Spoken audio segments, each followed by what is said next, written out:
Ah, yes. Yes.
Hello, welcome. I'm Jade Mikey. We're back here in Rust. We're on PC, getting hyped for the Power Surge. We're not sure on the exact date for Power Surge, but it's going to hit PTB first, which is a separate download. It should be any week now, according to previous updates that have happened in the past. It usually takes about a month. We're in week 3 currently of that gap. So this week or next, that's if things go as planned. So we'll have to kind of wait and see how that all plays out. Hey, what's up, everybody? Hi. Did I spell that right? I didn't. Got it. Sweet. Hi. You jumped on it quick. What's up, bro? What's the word? What's up? What's up? What's up? What's up? We're doing some circuits here. We're going to be answering your questions. Anything, concerns, questions about Power Surge, we'll answer them to the best of our ability with what we have access to. I'm here to also show you some stuff that we've been cooking, some cool stuff that the chat's been asking about, and, you know, some really cool, useful circuits. We'll be cooking them up here and answering your guys' questions. Yeah. Yeah. Like somebody asked, how do you do a door switch? Boom.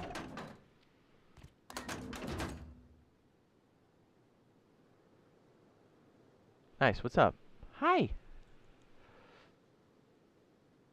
I just saw this on my home feed and I was like, oh yeah, what's up, J-Blaze? What up, what up?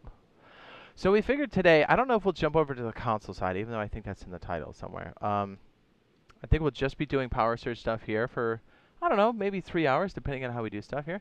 And then, if the boys get on later, we kind of want to do some Sea of Thieves. We've been having a blast with that. So, we'll see how that goes. Kind of play it by ear. What's up? We got Fails in the chat. What's up, dude? We got Myers, MTF. He says, when's Power Surge? Hopefully soon, my guy. Damon, same thing. He says, when's Power Surge coming out? Hopefully in a week or two. Because remember, things take about a month in between PTB cycles. PTB is the staging or testing zone. And it is a separate download. So if you have Deluxe or Ultimate, you should have access to it. And so just search for it in your PlayStation Store or your Microsoft Store. What's up, Clarence? What's up, dude? Who else is in the chat? We have Bass in there. What's up? Garrett. Do you know how big of an update will be? As far as size, I have no idea. It'll be a big deal, though, I think, for the player base. Yes. It says, when am I allowed to poo? Whenever you want, man.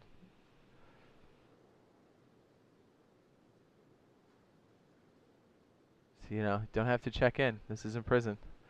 Dagoonster, what's up, man?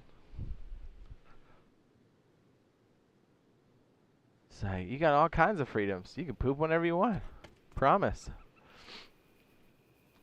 Especially if you're not in my house. You can do it on the floor. You know? Do what you want. Mostly because you're not in my house. Will Power Surge be its own resource tree, or is it components you can loot, or both? Both. Let's see. We can slap down a bench. It's mixed in. It's primarily on one, right? Like tree one. But you'll see some of them on the other tier, or tier 2. See, it's kind of got like its own like piece out here, and there's some other things that we don't have yet, clearly, but it looks like this.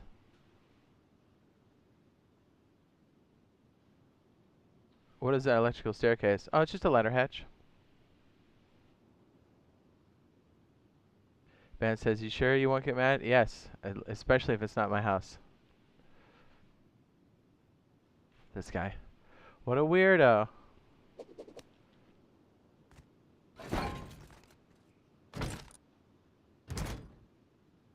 And then there's a couple components here that kind of trickle into tier 2. The generator, you have the memory, the random circuit. These are more for, well, this, and this guy here are for the Rust Plus application.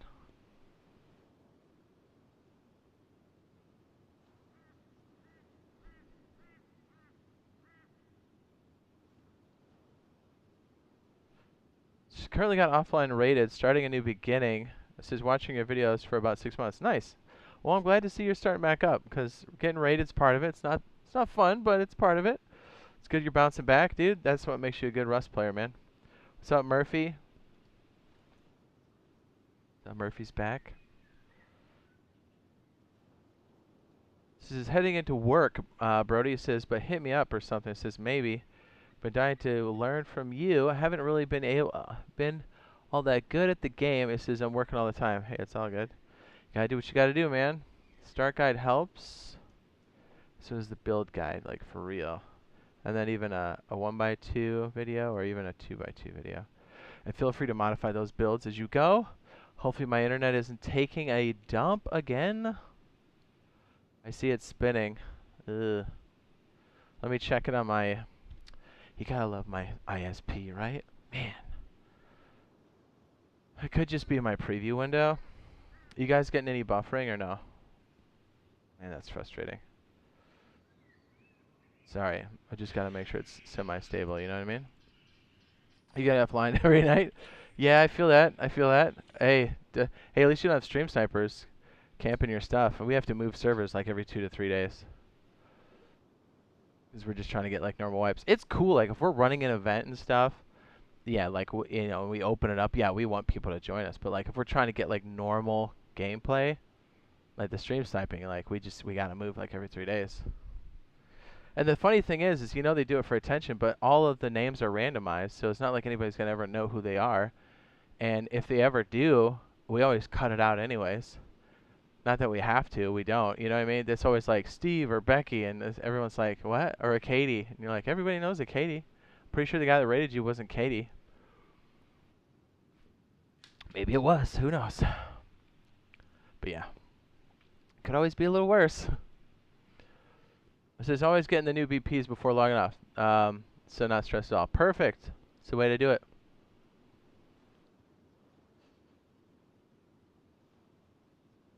Custom server events will be more manageable. Yes, 100%.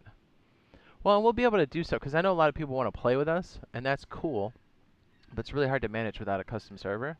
We do it occasionally, like if we decide to if someone's a real scumbag on a server, we'll bring a bunch of people in like Rock Raid or something. But like, it's not that often, right?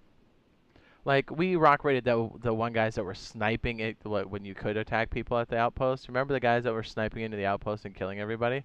I was like, okay, I think we should bring in the crew for this one. That was fun. Yeah, but we'll have like specific setups for it. It should be a lot more fun for everybody involved. What's up, Roberto? Still, are you gonna be on the boat tonight or what? This is what I was talking about, buddy. Check it out. So, we needed a way to make authorized switches, right? So, if we're in the base, it would be cool to have a switch that opens everything, but only a switch that opens everything if you're authorized. So if you're not authorized on the switch, you can't hit anything. This doesn't work. But if you are authorized on the switch, which means if you're TC authorized, you can open all of the doors at once. More importantly, see, this is cool. Like, anybody can set this up kind of thing, but like the key is to have somebody who's authorized hit the switch, and then more importantly, to have a switch over here that does the same thing, that if you're authorized, you can close the doors all at once. Oh, and then we'll have a fail-safe in the inner core that will close all the doors and kill the switch regardless of what state the system's in. And this would be like the kill switch. So imagine this being like all of our loot rooms and stuff. And you're like, oh, we're getting raided, or someone's breaching the door. Then you just kill the automatic switches. You can still use the doors as normal. Dude, we cooked that up for like 45 minutes or to an hour last time, dude. This is money. It's going... What's going on? Is power going to be on console? It's going to be, yes. Probably in a week or two on PTB. Usually stays there for about 2 months until it's polished and they get shipped out. Although, to be fair, they moved cargo ship pretty quickly. So I'm hoping that they do that here, but considering the complexity of this and how much is riding on power surge, because there's a lot of custom server type stuff to be taken into consideration. So this might take the full time. This might be like 2 or 3 months, but we'll have to wait and see.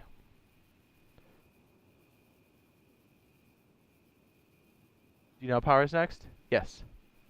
Oh, it says, how do you know? I was on their like loose roadmap. They said it back in April.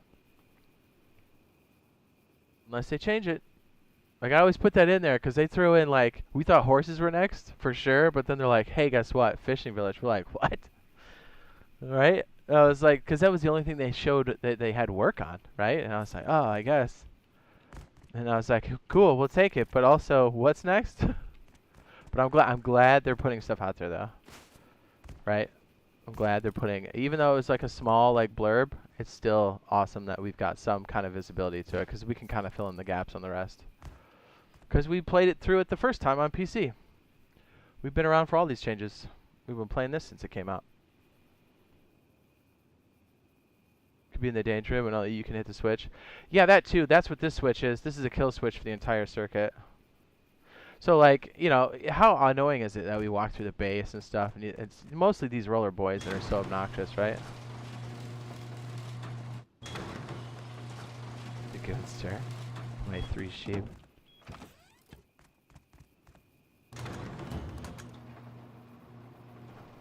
And then we could even, we built in a kill switch here, so if somebody were to somehow go deep on this front section, you wouldn't have to have any activation. You would just have this set to people that aren't authorized, and this could trigger the kill switch as well, which would be ideal. You know, all of a sudden they come in and then all the doors shut, and it turns off the entire circuit.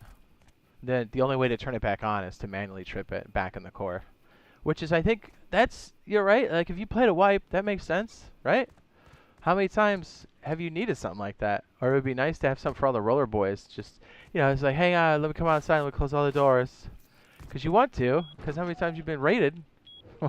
When you come back, and you're like, oh, we only close that door.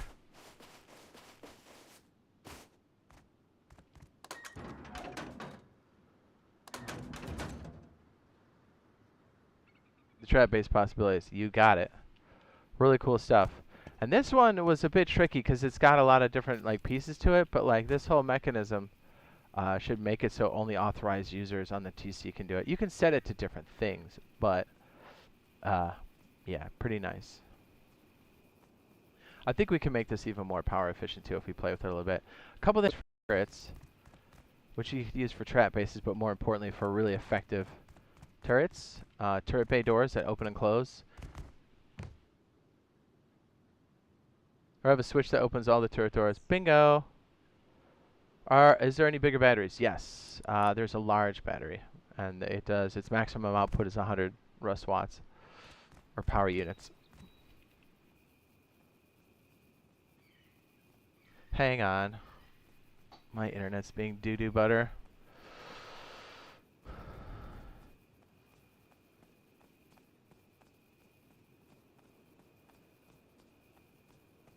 clears up. If you experience any buffering, please wait.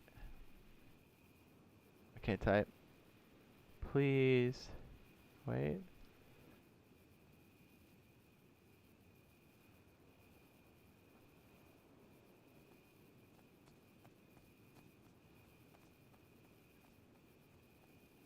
Man, that's so frustrating when it does that. Being bad, clears up. Okay. I'm typing it out. For some reason, Rob, you're coming in twice. Short doors would be cool to have your water base when you get back from runs on the boat. Ding ding! That is one of the major things you're going to use it for. Big time. Or like if you're just using it for transportation, think how many times you've been flying around with a bunch of farm and it's important you get inside the base fast. Because there's a bunch of chads or something on the beach just ripping shots at people.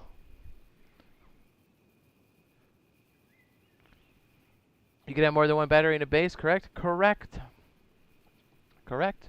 You just have to manage it for your power needs. We did like a 3 battery power backup and consistent on for like longer battery life. Was it for 6 or 9 turrets? I think it was 9 turrets. That was a pretty heady setup. Sorry, is it buffering real bad for everybody? It looks like it is on my side. Have you done a face reveal? Maybe. I'm buffering here, lol. Sorry guys, that's my internet for sure. It's not you guys. Yeah, don't get me started on my ISP being garbage. Says they don't talk about it for a long time. Yeah. Yeah, you're right about that. Hey, I want to give them props for at least saying something, so we at least knew it was coming. Like, we knew cargo ship was coming, and we knew, well, we're hoping that power surge comes after. Power surge is taking a hot second.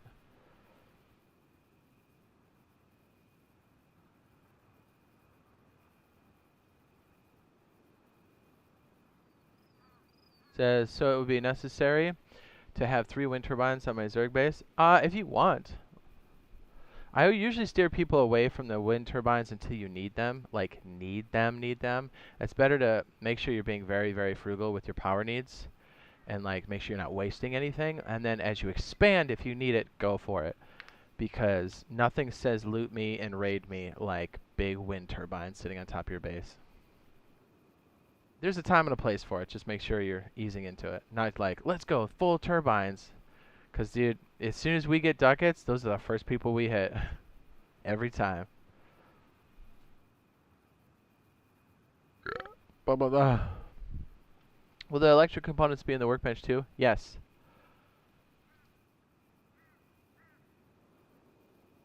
Nice, we got one. Just Trippy says, how do windmills work? I got you, dog. I got you. Okay, so they are height sensitive. They will put out more power if they're higher up. That's why you always see them on top of bases. So in order to use them effectively, in a lot of cases you'll oops, I already had one set up here. You'll have to put them up, and they can't really be obstructed, or else their output goes down. And here's the other thing too, depending on the time of day, they're variable. They'll always be on, but it'll be variable wind based off of the imaginary simulated wind. So like right now it's putting out 119, but if we were to advance it to the day, it could be less than that. It could be more than that. It does run at night, that's its advantage, and it runs a lot of power. But you'll have to manage it. And here's the other thing. There is a way to, and I might be going too deep on this, but if you're being too, there's only so much you can put into the battery for it to charge, and then it's wasted.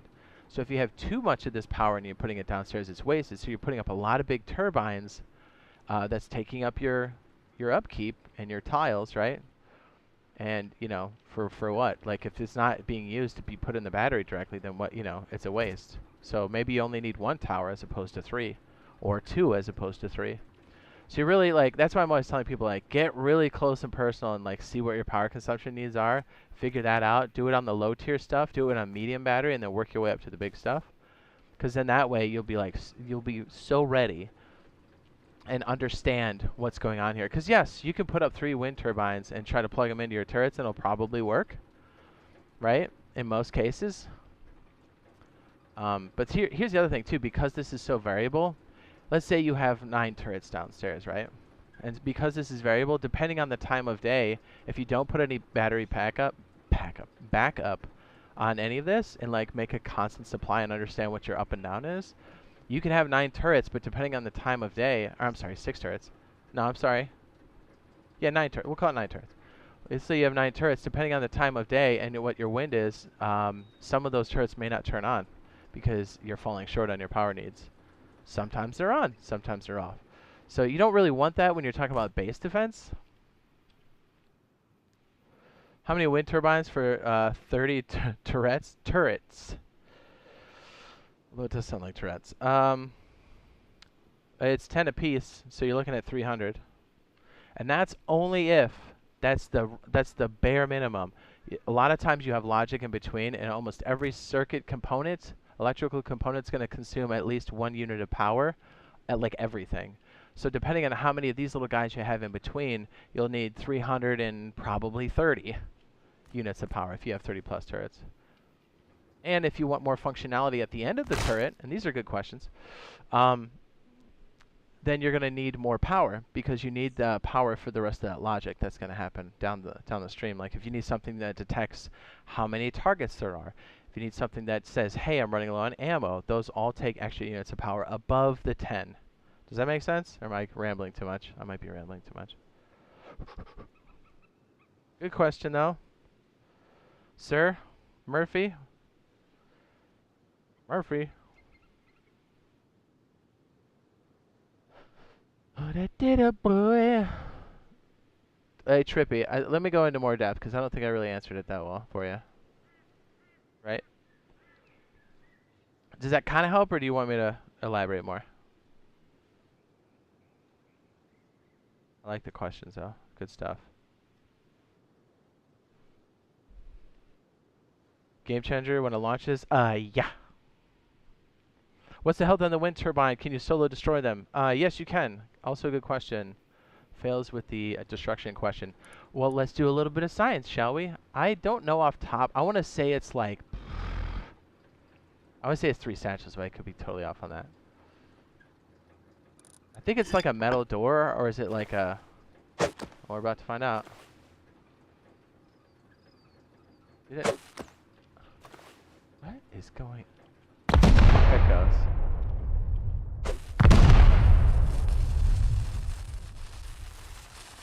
$250 health.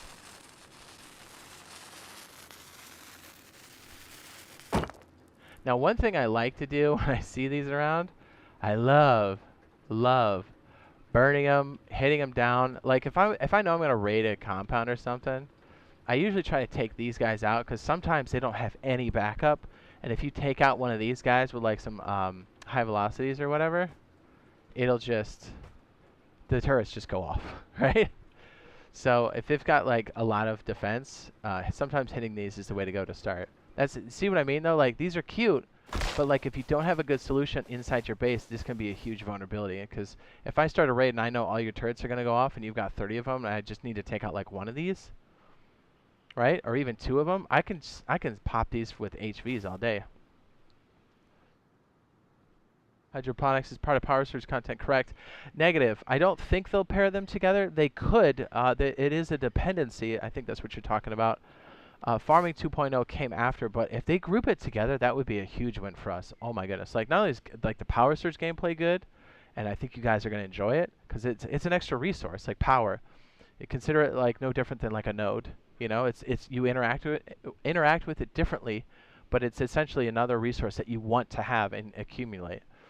But like water is going to be the same way. The hydroponic stuff, like clean water is going to become a valuable commodity. That's how you're going to sell the hemp. That's how you're going to sell, you know, like run your actual farms, making super clones of plants, making teas. Teas part of farming 2.0. So farming 2.0 does need power. That's an excellent question. Pooping on the toilet says, bruh. Good. Free. Do you want an M&M? He's like, I would like one.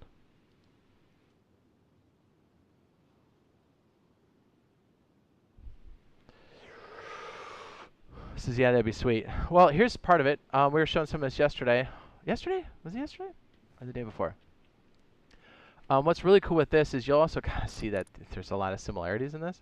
When you see the fluid system, I guess, the water system.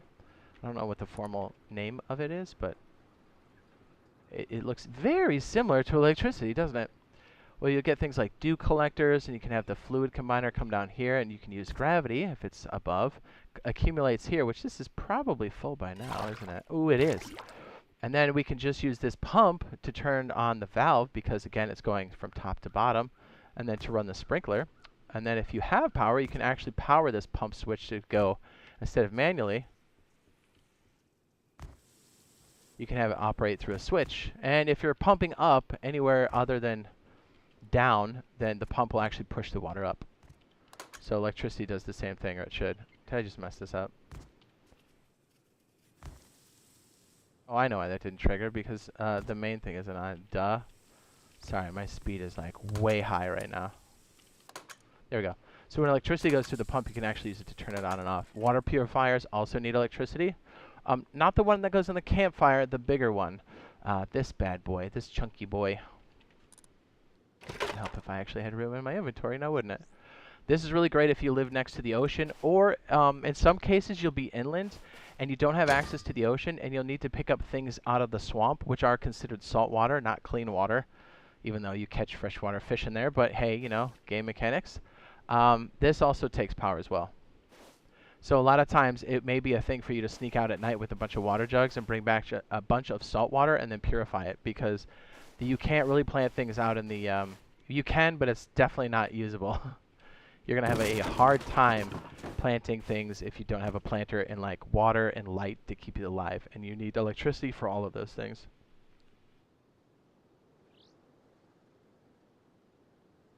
It says, what's the date they're adding power surge? We don't know officially. It's got to be soon, though, according to historical data. It's roughly about a month in between changes. Sometimes it's a bit sooner. I think cargo was like 2 weeks and change. But I'm going to assume this one's going to take about a month, but I'll have to wait and see. So we're going into the 3rd week, so it's got to be soon, man.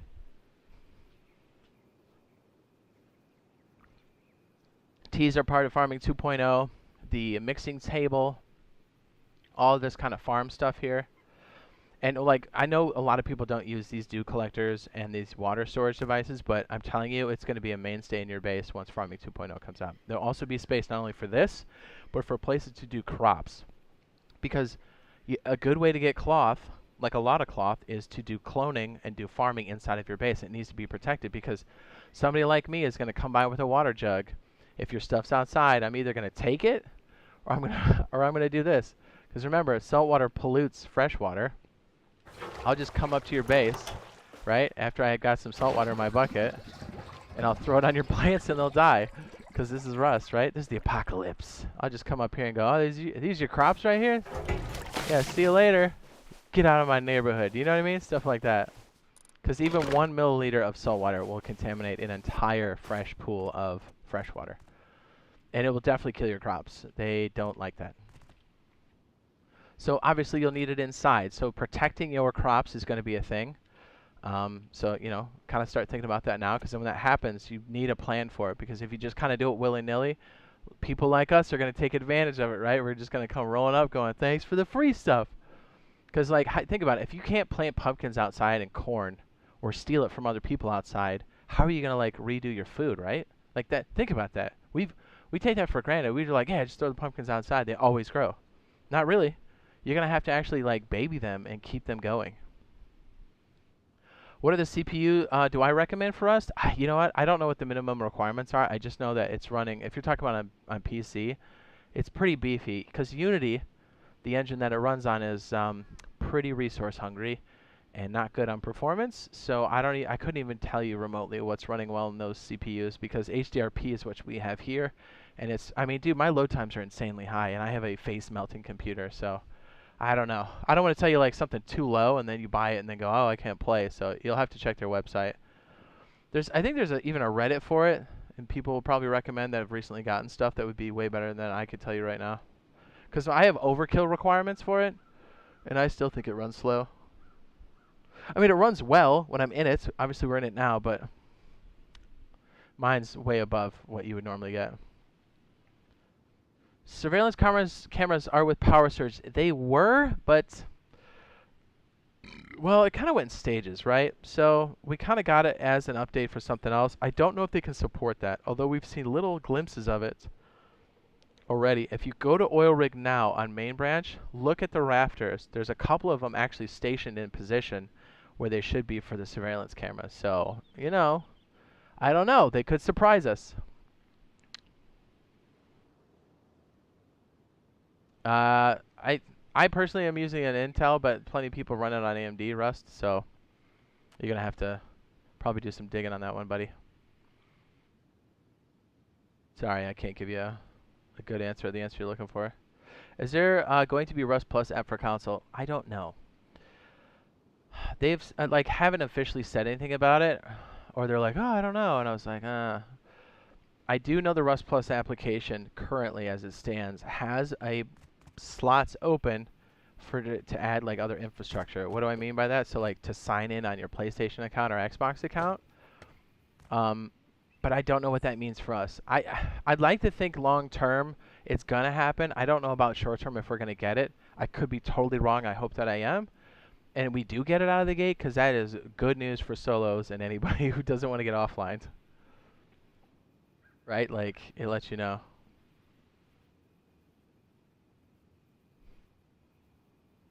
So I'm going to go to a William Specs. There you go. William. Yeah, he runs his. Yeah, because I like custom built mine, and mine's kind of a hodgepodge of stuff, so I don't know if I'd necessarily like... I'd recommend it to somebody who knows what they're doing when they build, but if you're kind of like new to it, I don't think the build I did was probably for most. You know what I mean? I'm just trying to save you some grief. What's up, Davies?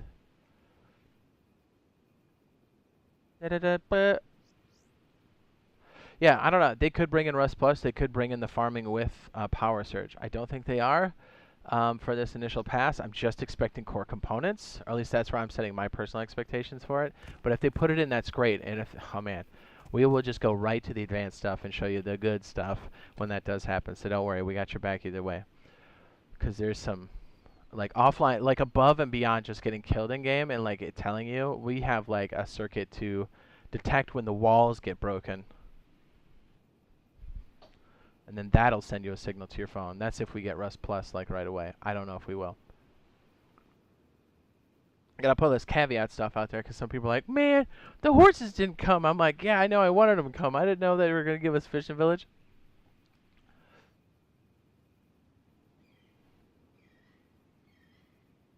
I guess if I did work there, I suppose I couldn't say any of this stuff because I'd be under like NDA. Because a lot of times I think we hit it right on the head. Like Rust coins? Yeah. Who told you about that one? We did. Told you there'd be skins in game? We did. I think that's one of the reasons why they closed down their public roadmap that they were using. Because I was able to piece together a ton of stuff. Because like we played through Rust, right? Like we know what came in it. And like we've done some modification of the game. So like we understand it. So like when we got to see that list, I was like, ooh, they're cooking up the skins, dude. So yeah, a lot of the stuff we kind of, you know, you did some digging, you can figure it out. But they have since closed that door.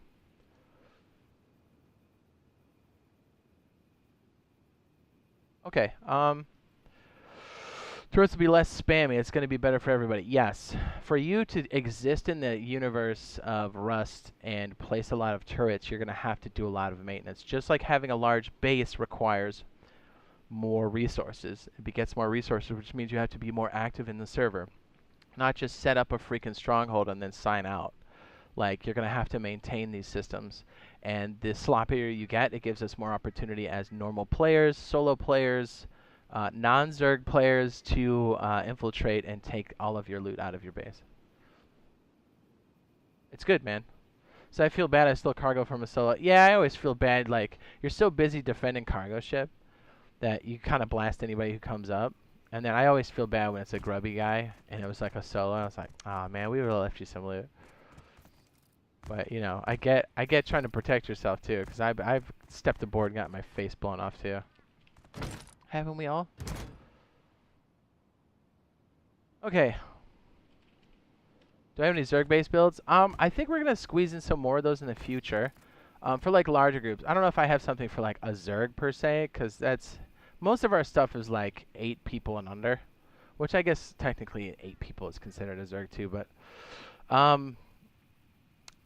no, it's mostly gonna be like smaller, manageable stuff. But we haven't done anything on like 8 people in a hot second, and most of it's on stream. So we'll probably have more of that here in the future on the channel. So stick around. What's up? Larry Cactus says, Jade Monkey has an Alice. That's why we love the update videos. Thanks, dog.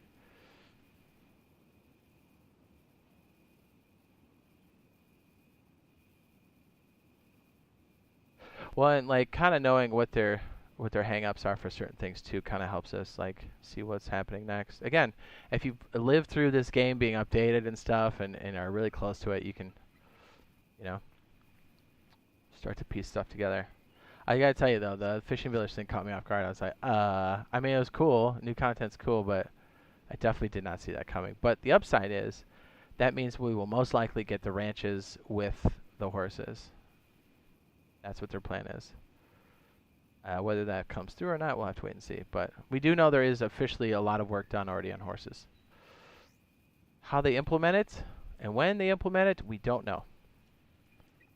Anyone for 12 people? Yeah, I don't think we have anything quite that big. At least not yet. Unless there's like a huge demand for it, but most of our stuff usually stays within the team constraints. I guess we could. I mean, you could do a lot of smaller stuff in a larger compound, which would work. Which is arguably way more defendable and cheaper.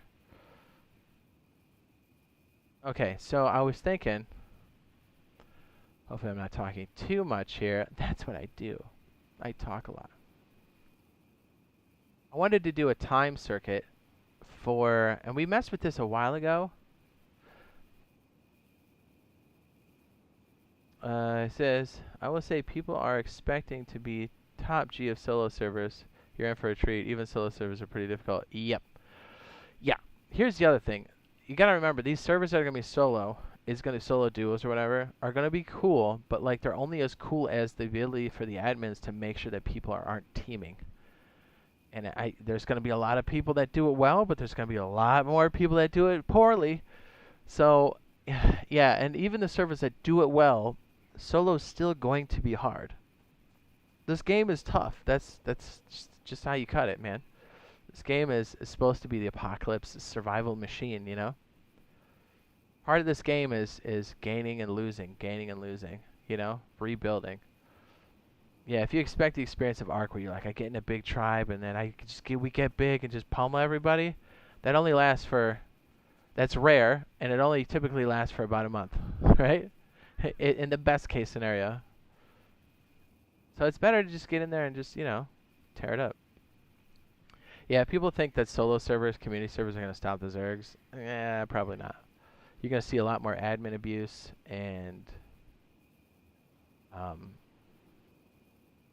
it's just going to be hard to maintain, to keep people off of the teams. A lot of sweaty people currently playing on my solo server that play 24/7. Yep.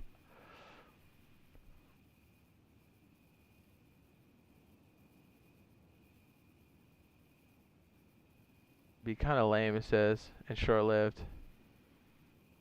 Is there a mixer in Power Surge? Mixer, can you elaborate? Yeah. All right, I've been talking for 40 minutes. Let's build something, dude.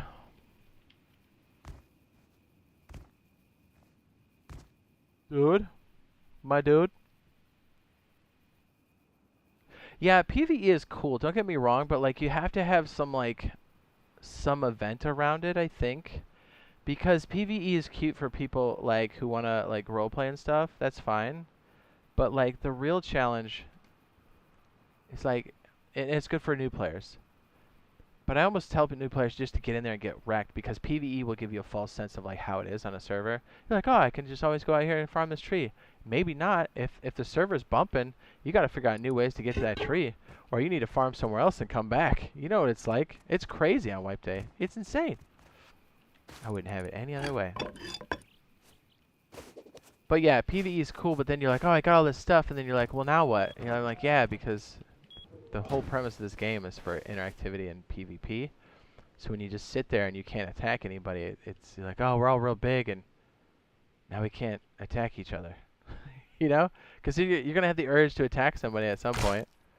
But there is a place for PvE. Like, if you're trying to do build tests, and especially this electricity stuff, you're going to want a PvE server so you can just figure out what's going on. That I understand. And even the people that want to roleplay. But yeah, the people that are like, I want to do PvP, but I need to like whatever, and they just stay on PvE servers. They get real big, get a bunch of guns and a bunch of raid materials, and then they go, oh, we can't do anything. Yeah, you should just been on the normal server anyways. I don't know. There's different strokes for different folks, different play styles. I get it. You see those kind of people on the Builder's Paradise servers where they're running around trying to PvP you, and you're like, dude, what are you doing? You know? Or they're trying to troll you, and I was like, bro, if you want to troll somebody, play the real game. You know? I'll come out here when I'm trying to build something, come over here and try to, like, TC bomb me. Like, get out of my face. You know? I'm glad those servers wipe, like, every, what, couple days now? I don't know where we're going to put this other stage. I kind of want to connect it to this one to be fair. Maybe we just kind of extend this one, maybe? Or we go this direction? That sounds better. Not to knock on anybody who really likes PvE, but that's my experience in Builder's Paradise. Has been a lot of clowns just trying to... They got beat up on the normal servers, and they're over here to just troll people trying to like figure stuff out, which is super annoying. On PvE servers, Builder's Paradise. Rust needs so much fixing. It's nowhere near ready for Power Surge. I mean, I agree. It needs like fixing and stuff, but I'd say nowhere near Power Surge is a tall statement. Oh, the mixing table that used to make teas. I got you. No, that's gonna be with Farming 2.0. I thought you meant like a sound mixer. I was like, okay. Yeah. The PvE, so I like how Phil said the PvE servers are kind of lame and short-lived. If there's a purpose or an event around it, they can be a ton of fun. Like, if you specifically are doing a type of roleplay, they can be a blast.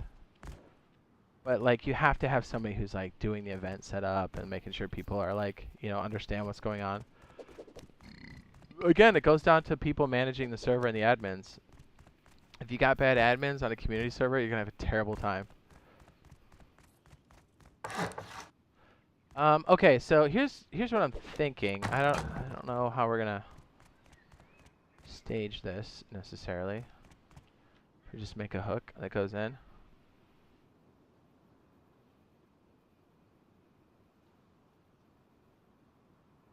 I wish we could have just traded our own builds and test branch for testing.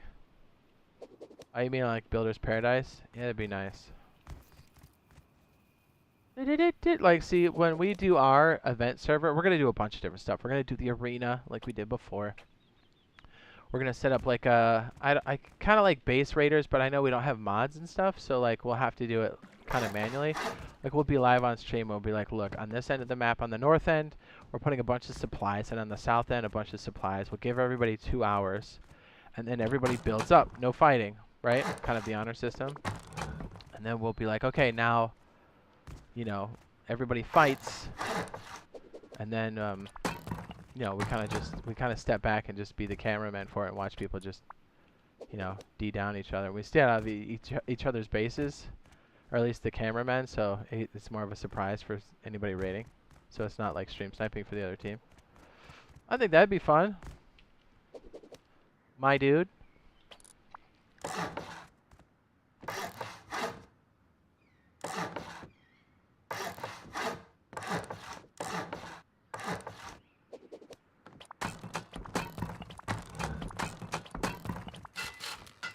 man. So do you think community servers will come up before Power Surge to test admins? I don't think so, but I don't have a lot of visibility to that other than like some of the system requirements for it. So I don't know how far along they are necessarily. I just know that one of the major hang-ups is definitely how Power Surge runs on the servers, because Power Surge is very server-side heavy. Or at least it adds enough or a significant weight to the memory consumption. And as you know, already the biggest blocker they have right now is they want to make sure memory consumption is reduced, because that makes the servers cheaper for us, which is what we all want.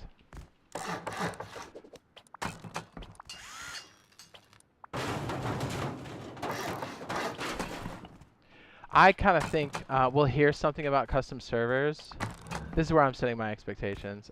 We'll hear something about custom servers probably before the year's out. Maybe we'll even see them. I don't know. But they've been so tight-lipped about it. It's hard to know like where they stand with it. I know where they stand with a few things, but I don't know what their major blockers are. I mean, according to them, they say memory, but it's like, okay, well, where's that at?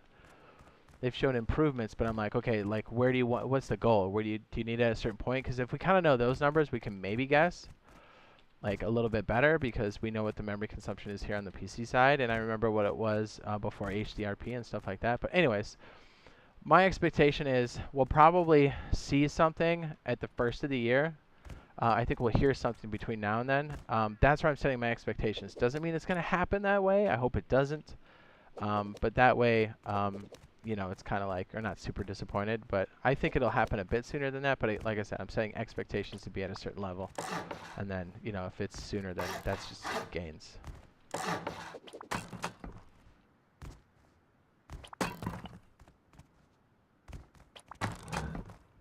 My Rust locker is worth about $4,000. I give them money to help them fix the game. Oh yeah, I got my lockers are. Well, and because I get stream sniped so much, I have a lot of accounts that have skins on them too. So yeah, thanks to stream snipers. So if you're thinking about stream sniping, you know, don't be a piece of garbage. You know what I'm saying? Don't be trash. Thanks.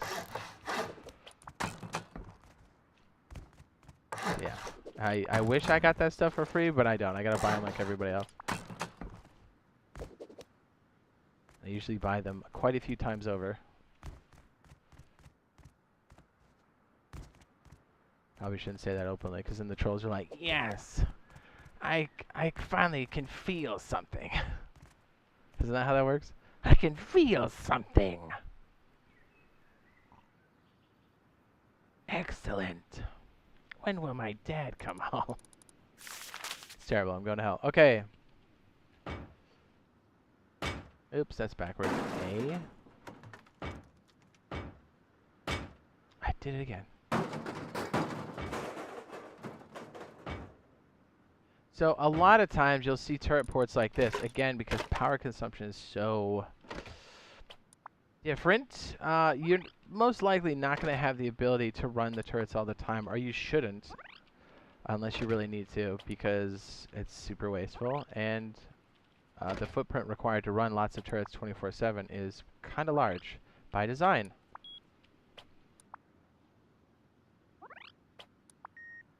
So it's always in your best interest to do it in the most cost-effective way as far as power consumption is concerned.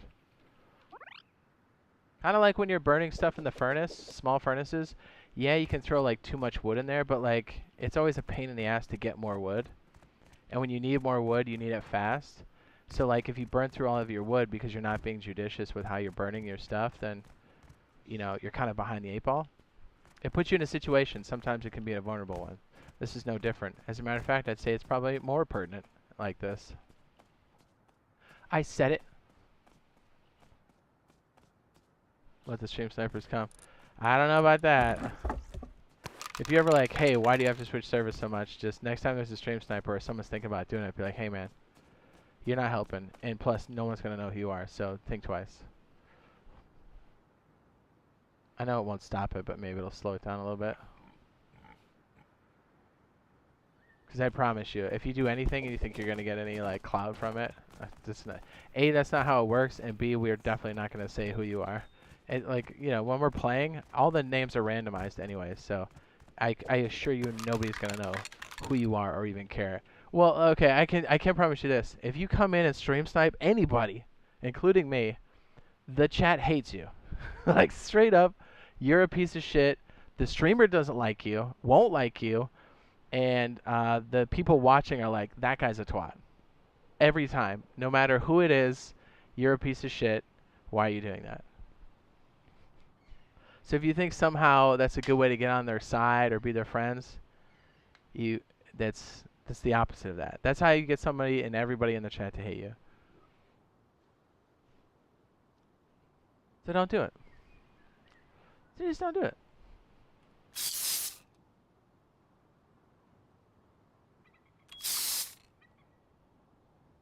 Some people are like, oh, if I do it enough, we'll be friends. I'm like, nah. Like, that's how. And I can tell you right now, all three of us in the boyfriend squad, we share that list of bans. So if you get banned in one, you're done on all three of us, and there's no review process for that. You're just gone forever. You can come and watch, but you can never partake in the community ever again. So, like I said, if you really want to test and get a reaction out of something, it's a real fast ban. I could do a one-handed while I'm playing. Just saying, it ain't worth it.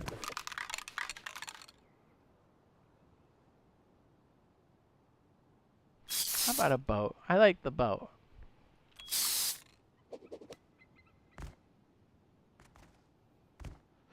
They do. And a lot of the reason why we can't play with people openly, again, is because of stream snipers. That's another reason. So, like, if we're all super strict about it, it's because we were open and it got ruined real fast by stream snipers. So, another reason, like, when somebody's like, hey, let's go stream snipe this guy, I'd be like, hey, man, I think we're the problem. I'd be like, yes. Don't do that. I think we're part of the problem. And that's why a lot of streamers aren't cool with it. And if you notice, like, if you're like, hey man, can I play with you? And you're like, and they just like ignore you. They saw it, but they're choosing to ignore it. Because they don't know who's the trolls anymore, you know what I mean? They have to. Nothing personal, but they kind of just, you have to. I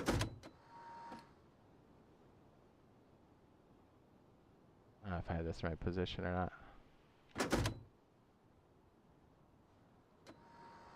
I don't know what they think it is. Or they, like, I've seen people be like, I want to stream snipe you and put it on TikTok. I'm like, nobody cares about a stream sniper, dude. When's the last time you're like, I'm going to look up stream snipers and pieces of shit in my spare time, right? Or the only reason you would show up is because you're like, oh yeah, I hate that guy. What a piece of shit. And then, when's the last, okay, let me ask you this. Who's the last stream sniper you can name? Anybody? Like, name one. Exactly. Exactly. Right? Now name a favorite Rust content creator. You can name a ton, right? Exactly. No one remembers that piece of shit.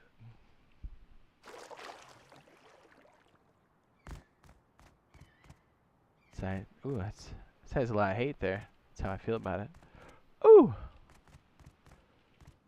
What is your favorite building map on PC? There's a lot of really good ones. And like, because we have these crazy mods and stuff, there's a lot of really cool things you can do on them. It's dope.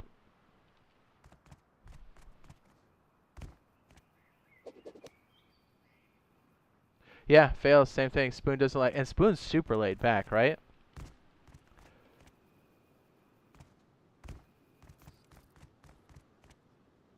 Yeah, and he says he doesn't like stream snipers giving him loot because it ruins the fun or the goal you set. Yep. Yeah, so like if your intent is like you're playing the wipe for a legitimate experience and you're setting up a challenge or a goal for yourself, yeah, people coming by and doing that is tough. And you don't want to be mean, but also you're like, hey man, you didn't realize that I was like working on stuff and, you know, it just messes up. Stream sniping in general is bad.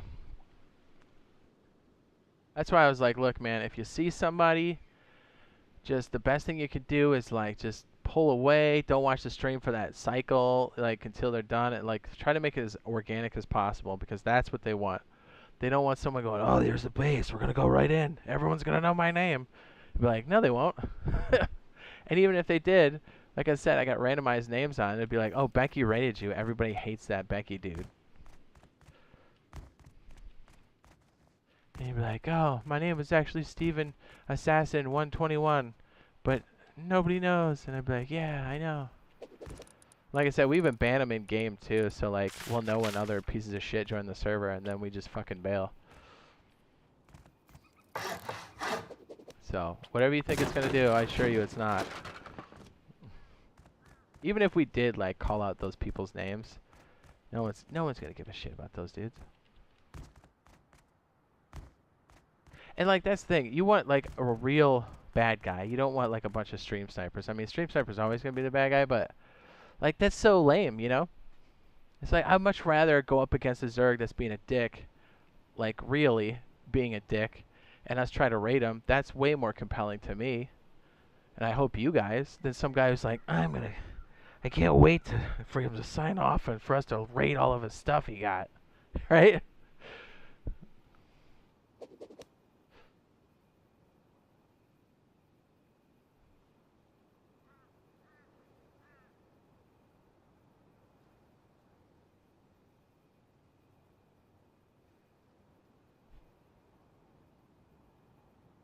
What do you say? You got a guy to, this guy raided a wood 3x3 with an M2, upgraded their whole base to HQM and left.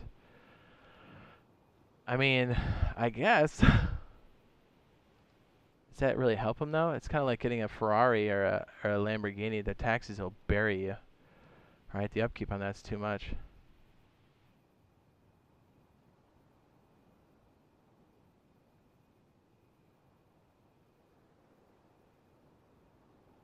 Yeah, I think you're right, Murphy. It's usually a little kid's game, that's for sure. Stream snipe the stream sniper? Yeah. And in some games it doesn't matter. And again, we don't ever like call out and be like, hey, that one guy whose stream sniper was a good dude.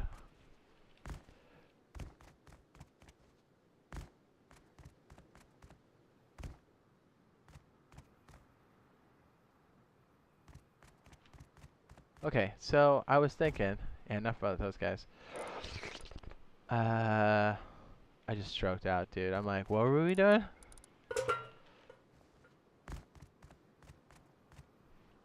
I mean, thankfully, knock on wood, I mean, we've had a couple, like, run-ins with some stream snipers and stuff, like, on our official server, but thankfully there hasn't been anything too obnoxious. Or we've moved off the server before they became obnoxious, so knock on wood, we've had a good couple runs so far. We've still been harassed by them, but hey, at least we're able to, like, have a good time and have, like, some organic gameplay for the most part, which is rare, but it's nice. So I am glad for that. I don't want to like completely complain. I'd say we've had a blast the last 2 weeks as cargo ships been out. We've had to deal with stream snipers, but we were able to get in there and have like a blast and do it, and not get messed up too bad. So that's been fun.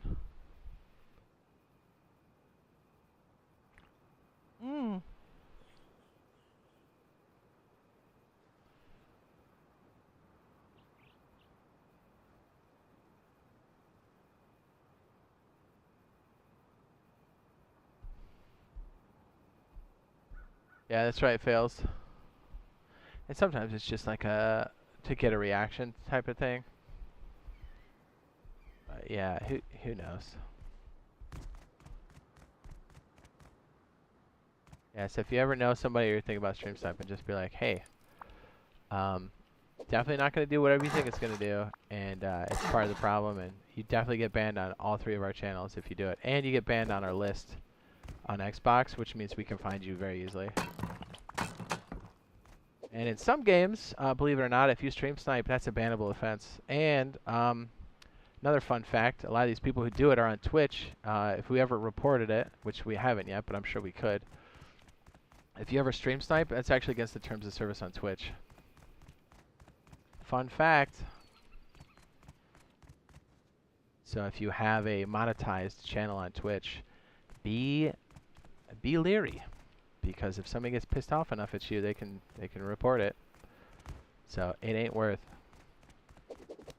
Anyways, back to the stuff. Back to the science, boys. Back to the science. Elevate this because I want to. Okay, so the problem with turrets opening automatically, and okay, stop, rewind. It is good for these to have a cage because when the power's off or it runs out, you need a way to protect the turret because when we have power, you're going to need that. Or even if someone's trying to hit it with a compound bow, you need the ability to protect those turrets. So having a double garage door around it on a triangle is good.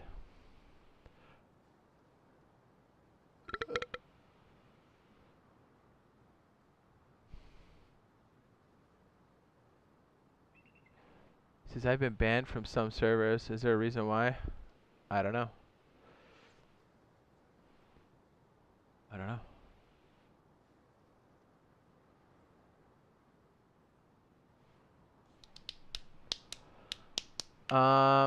Okay, so to go back to the science, right? The power surge action. This is going to affect everybody. And this, I think no matter how big or small you are, I think this can touch everybody. So turrets and the way you place turrets is going to be like a completely different configuration. Yes, you've seen cages for them now, but like they're more of a nice to have. They're almost going to be a necessity when you're talking about power surge because if this turret runs out of power, it's totally helpless. And it also means I can come up here and pop this thing and take the weapon out. At some point, that'll be a thing for us. What's with these bears?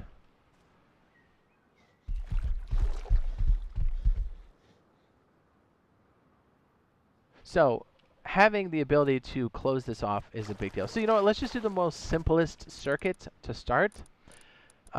We won't worry about where the power comes from, either a generator or solar panels or wind.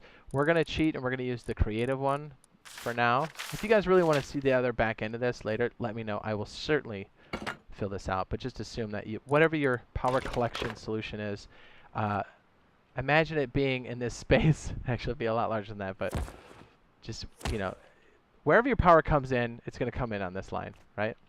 Then it'll come into this. Then we can put up some logic here on the side. Okay, so let's go ahead and go to the door controllers right away.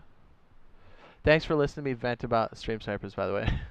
I know a lot of people are like, screw this guy. I don't really care about stream snipers.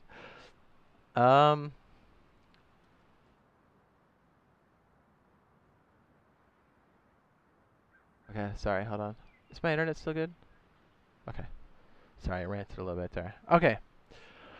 Oops, one more thing.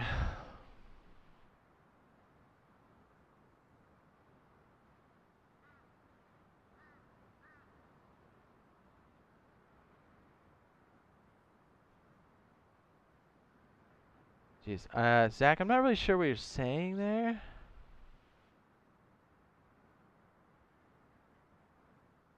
I'm assuming you meant the guy. I don't know, but I'm going to definitely leave that hidden because if you mistype that, that sounds wild. But if you meant that, then here, you need to talk out your problems. You need to sort it out, my guy. Yeah, weird. Sorry, it was like a hidden message. I got to see it because the automatic system picks it up. So a lot of people out of context will be like, "What does that mean?" So I don't know if some guy mistyped something, but if he didn't, then it was pretty off kilter. Not cool. So I don't know how he meant it, so I'll just keep it private. Okay. Let's go back to building. Come on.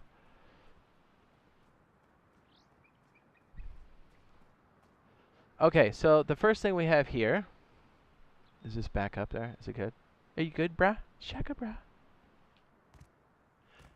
So if you have a turret, you're lucky enough to have one, and you've got some roller boys. I guess you can use swing doors, but this is probably the better one because you have more visibility. Swing doors kind of create this blind spot. Did my thing not trip over? Because sometimes it gets stuck. There we go. Yay!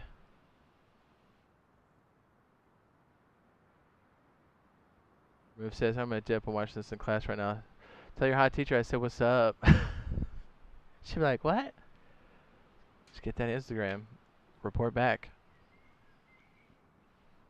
I'm kidding. You're going to get in trouble for that. Don't do that. It would be funny if you reported back and Steve's just like smoking hot. That would be dope. Okay, let's go. It's a little distracted. All right, so on the frames, you're gonna stick these bad boys. I like to really kind of stick them on the inside, but we'll worry about logistics of this a little bit later. We're kind of just showing the example here. Sorry, I'm a little scatterbrained. All right, so let's go ahead and get these keyed into the door. You know what? Let's go ahead and put this on here because just to show you it's possible. So yes, if you have teammates, you can make code locks, but really you don't have to, because if this is going to be controlled by a switch at all times, you can just use one of these, and it's wood. You can save yourself 200 metal fragments. If you're really being frugal with your materials, something to think about. This works in the same way. So if this controller is on the frame, the store controller right here, and you unlock the door, no need to make a key. You can pair the door, it turns green, you know it's paired, and make sure you re-lock the door, don't make a key. Same thing over here. If you unlock the door, and that way it stops people from opening.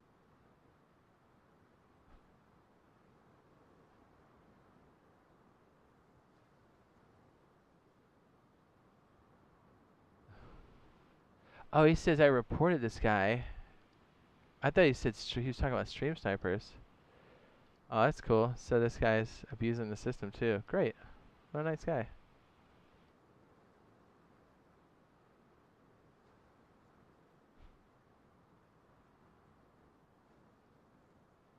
Yeah, at first I thought he was like typing about stream snipers or something. And then he's like, no, I reported the stream for like whatever. And I was like, what is this guy going on about? Does he have the wrong guy? What's going on? Right? I had to ban him, dude, because he's saying some crazy stuff.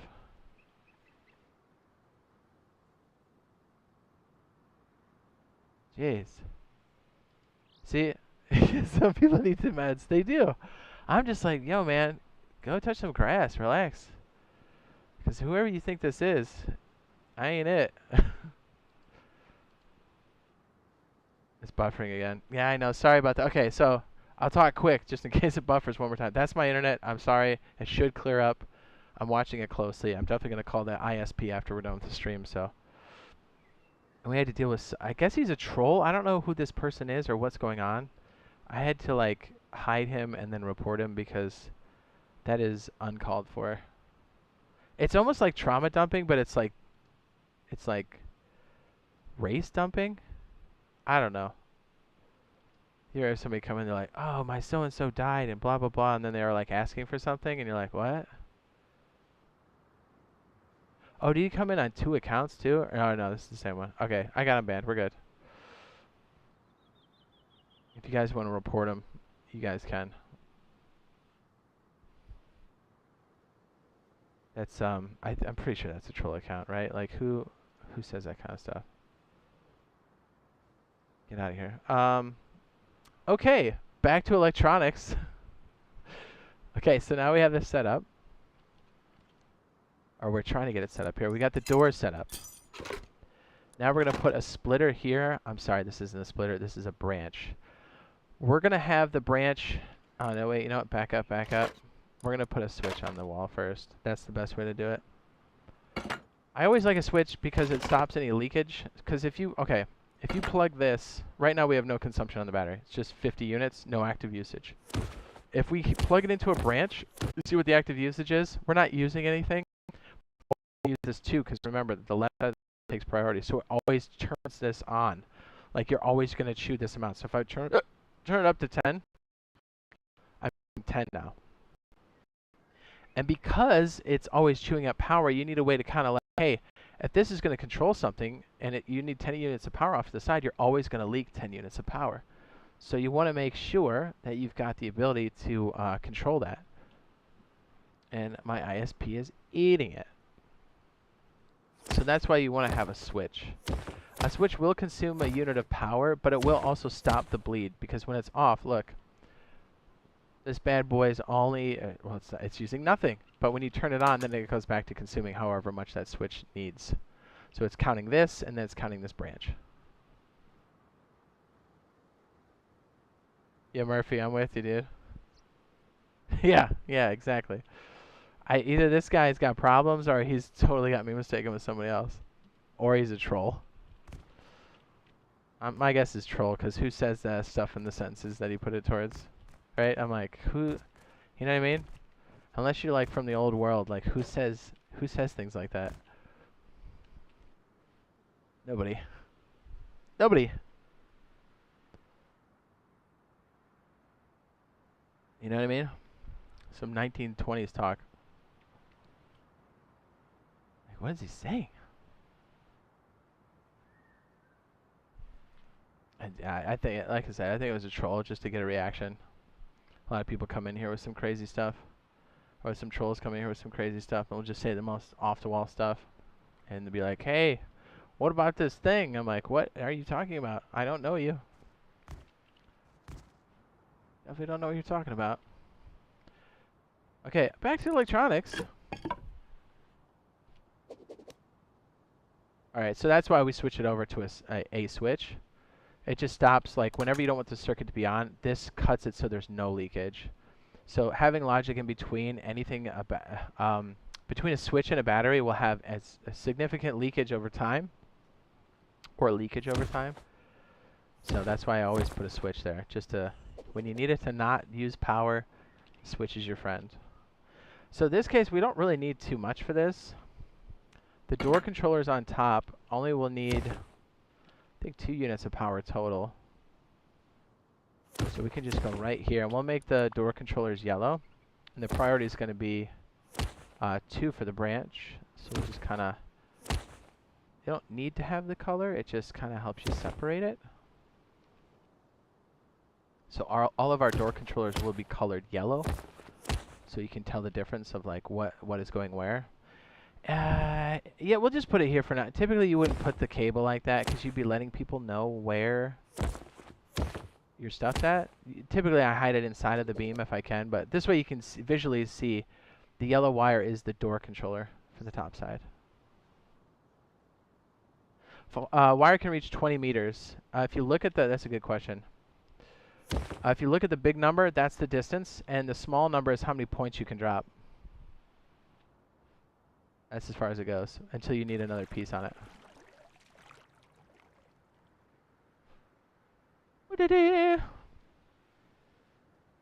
Murph says, probably past his bedtime. I would hope that's, I mean, that, I don't know. That seems pretty malicious. I don't think that's a kid. I think that's a troll.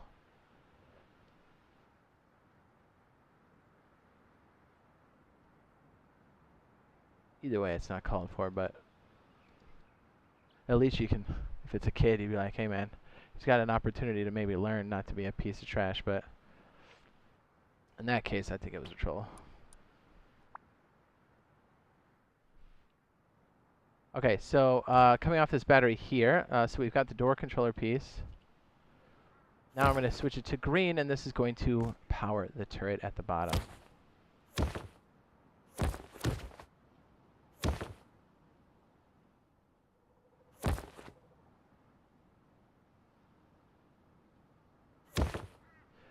So now, when we turn this on, so the way the branch works is we're setting priority to 2 units of power off to the left, which should be enough to send up here to 1 door controller, which uses 1 unit of power, which passes along the last unit of power over here to open the doors. And as the door opens, this will be powered on. It takes a remainder of power, which will be, if that's 2, then we're looking at 40, it would be 48 and minus 1 this component, so it would be 47. Down to here. Now, it's not going to use all 47, it just has 47 available, and then this is going to consume 10. But here's the problem with this circuit. It's good, but watch the way the turret turns on. Look, the turret takes a hot second. Look, now it's on. But if you look, the door clears the turret in like a second. Look at that. It already needs to be on. Yes. So that's good, right? This works. But it can be improved on.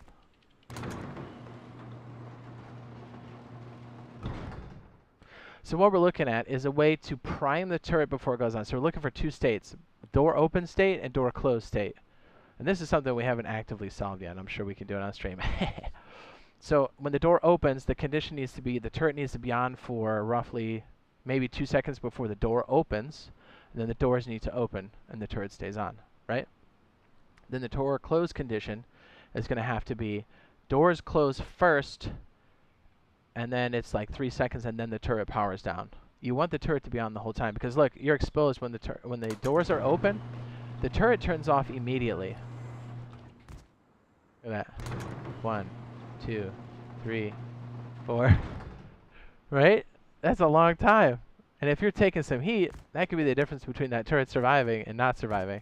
If someone's launching a bunch of HVs at it, that's bad. So, I would like a way for us to both solve the condition of opening quickly, having that turret primed. What is the timing on that? It's like, hang on, let me get the stopwatch out.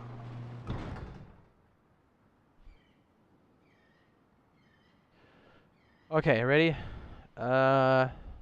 3, 2, 1.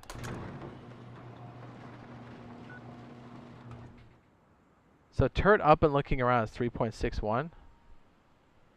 That's a second, dude. Okay. We'll say like 3.5, right? Give or take, because I'm probably slow on the touch. 3.61 for a power up. Let's time the door. The up and down should be the same, right? Can you make the turret the primary and the doors the second branch? Say again? Can you make the turret? Yeah. Yeah, you could. You saying like on the like the way the branches separate, we could put the green where the yellow goes and vice versa? Yeah.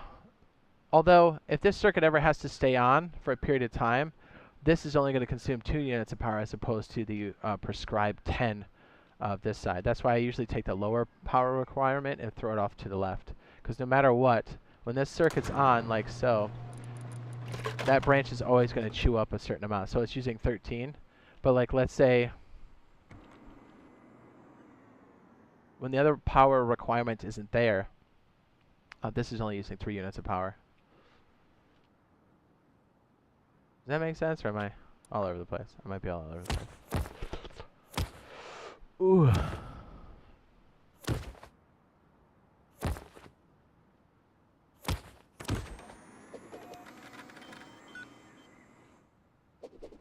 But it's good you're thinking like that. You always kind of need to challenge like the way circuits are set up. Like once you have them working and you're in your base, you're like, yeah, we're kind of chewing up a lot of power and this is the only battery we have, and it's like nighttime and you have time to think about it. It's good to think about that type of stuff and experiment with it, you know? Like, that's how you're going to learn this stuff. That's how you're going to make circuits better. That's how you're going to make your, like, circuits work with your base a whole lot better. So definitely it's good you're asking that question. And play around with it. In some cases, it would make sense. In other cases, it wouldn't. That's been my experience. What's up, Off-Road? So it would be nice if we could somehow prime that door. So since we've kind of identified 2 conditions, when the door opens and when it closes, and we have very different conditions for both, right? Because the turret takes a second to, well, roughly 3.5 seconds, which is kind of a long time. All right, let's time it the door as it going directly to open. So 3, 2, 1.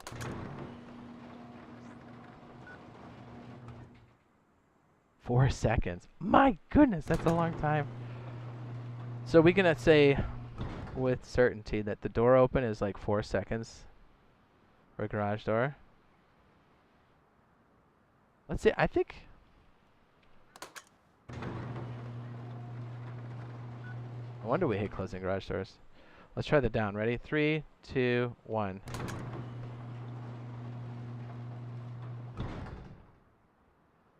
It's like 390 or 380, but we'll just call it 4 seconds, I think, to be safe. So it's about the same on either side. Garage door open and close is both around 4 seconds, and we'll call the other one power up with the turret facing down and ready to shoot in about 3.5 seconds. So I mean, you know, that leaves things open. So I think we can make it better. So first let's solve it, see if we can get parts of it to work or the whole thing to work, and then we can make it more power efficient. So if we have those 2 conditions, and hey, I mean, this is a good circuit just to do turrets, right? Like, 100%. That even works. Even though you've got the 4-second or 3.5 second gap, that works. And you've got room for... How much more do we have on this? You could do a couple rooms like this as well. You change this to 4, right? If you have another door set. Right? And then whatever the remainder is here, you would actually put a splitter here, most likely. And then put the power off to one side and then the power off to the other. And then you've got 2 turret bays. But since we only need to control 2 doors here, we'll make that 2. That'd be nice if we had the signs. I could put a sign there and be like, this controls the amount of power to the door controllers. But I guess the yellow helps. Let you know that that's where the power is going. Here, let me put the flow of circuitry, or the electricity here. You can see what's going on. So, no, you can't put a rocket launcher on the turret. That would be tight. PC Rust looks so good compared to PS or Xbox. Well, we're in HDRP. 2018 PC Rust looked a lot like the Rust we're currently playing on console. To be fair, HDRP looks beautiful. A lot of hard work went into it, but the load times are so high now on PC, I don't know if it's worth it in some cases. So, like, I'd almost take the old way on PC now. You know what I mean? Because it still looked good before HDRP. But I think this extra layer really adds a lot of stuff to the game where there's a lot of overhead. Now, can the current gen consoles handle everything in Rust right now? 100%. But, or I should say, did I say current gen? I guess, was it next gen or current gen? Whatever the new systems are. I think it can handle this game no problem. PS5 and both Xbox Series X, Series S can handle it no problem. But the core systems can't handle, they can barely handle the old version. So, yeah, take that for what it's worth. Do you think Rust console will get windmills? 100%. It will come with Power Surge, no doubt. And it's currently in the game now. If you go to Bandicamp, you'll see a scaled up version of the exact model. Okay, here's the wind turbine right now. If you go to Bandicamp, which I think is close, Bandicamp, I will show you. Now, it's larger than the one we have, but it's only scaled up. It's the exact same model.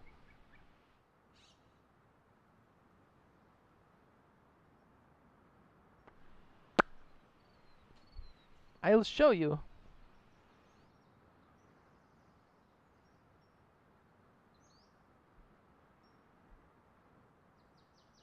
So I'm gonna kind of think out loud. Feel free to please put your questions in there about Power Surge or anything else. And if I don't get to them right away, I'll when we stop our little thought process, I'll come back and pick those up. Doesn't that look familiar? That's because it's the exact same model. It's just very, very large. Put it up next to it for scale. I think I can break away and show you. Yep. Obviously the animated part doesn't show on top, but see what I mean? It's in the game right now. You just didn't know it. That's the scale reference.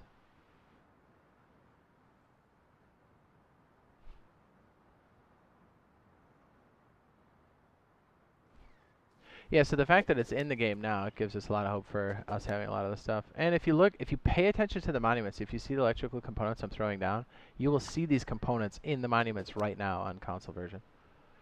They're actively running the monuments. Oil ship, I keep calling it oil ship and mixing it up with oil rig. Oil rig has it. You'll see it in harbor, you'll see it at the airfield, and in some cases, this test generator pokes through the ground, or it even sits on top of the structure. So it's there. You'll even see door controllers in the universe too. In the world. So I'm wondering if we need just a bit more real estate if we're going to build this out correctly. Maybe we'll use this one on the end.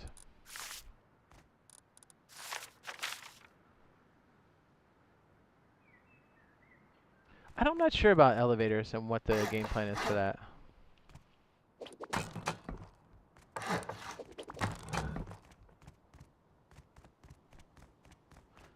Alright, so if we have 2 door states, I guess let's just work on the first one, which is letting the turret power up first, and letting the timer run for 3.5 seconds, so 4 seconds, and then the doors open. So we've got like a linear procedure, or a procedure. I guess that's kind of redundant, right? A procedure is linear. So we need something to run first, set a timer, and then the other thing fires off. So we're gonna most likely need a timer of sorts. Just working it out loosey-goosey. We're probably gonna end up moving stuff around a bit. And once we have the timer hit a certain point, then it will activate the doors. I think it's, you know what? I don't think it'll be that bad, right? If we just need... This just puts out the rest of the power. Yes.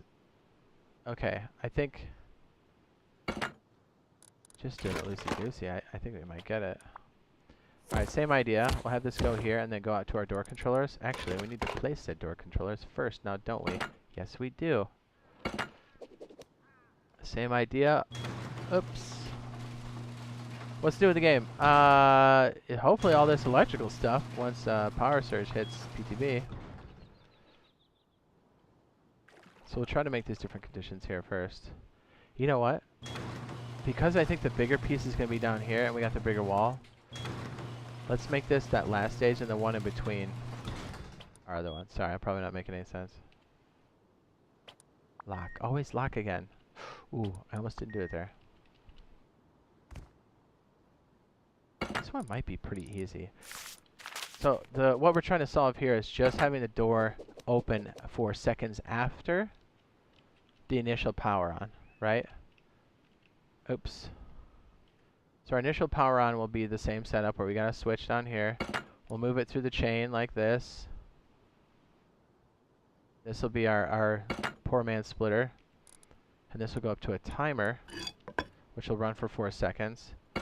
And this will be our green line, right? And we'll give this like 3 units of power because the timer needs one. And this will just be a black wire. I have a battery. I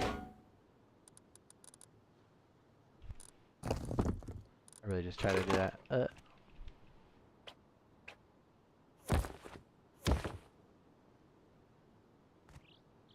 I like the stone because it's got grids on it.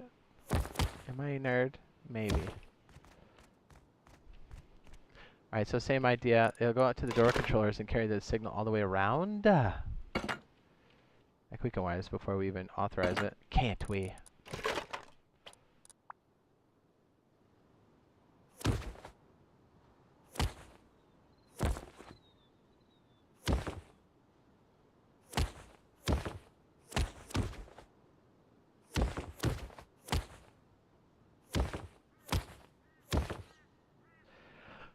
Bingo says, do you think we'll get cool skins for Halloween? I hope we do. Old gens will fall off eventually, it's true. Yeah. But I think anybody running like old gens now don't have to like worry about it. I think it'll be in a reasonable amount of time. And it won't necessarily happen from 11. It'll happen from the core platform, Sony and Microsoft. Like they did it with freaking Halo, right? Like Halo 3's and 2 servers eventually went offline from 360. Now we have different versions of it now and you can still play it, but like those got shuttered. So even the biggest IP and most popular IP will still get shuttered at some point. And you can even say that the next gen stuff will get shuttered at some point. Just something you have to embrace. I think this will be as easy as us just plugging this in a timer on top. But too bad the circuit's not that easy. We're going to have to come up with like 2 different states. That's what's going to be difficult.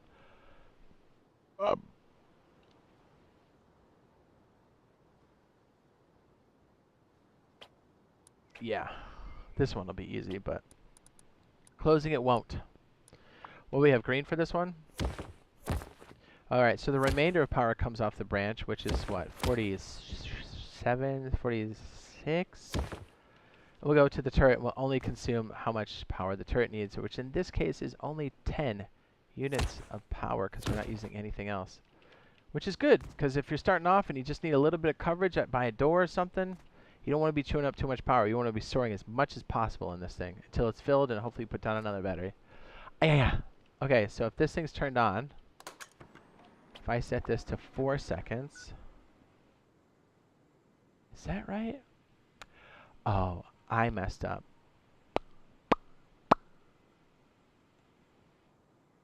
There needs to be a split down here. It's not that easy.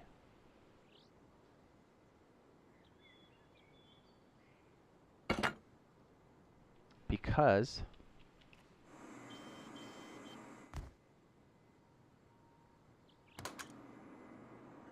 we need it to trip on. That's right. Okay, so we're going to definitely need a split. Can we put this one down further? I hate that you can only put the switch that far down.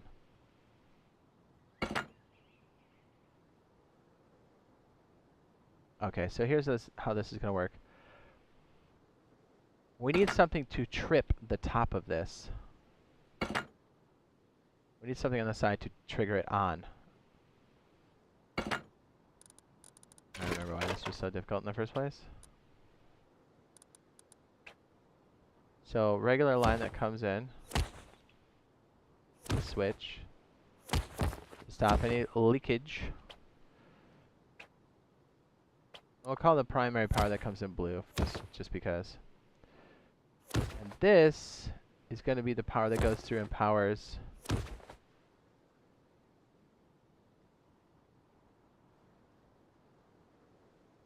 trying to think of how to color coordinate this so it makes sense. So we have some colors, but we don't have a lot of colors.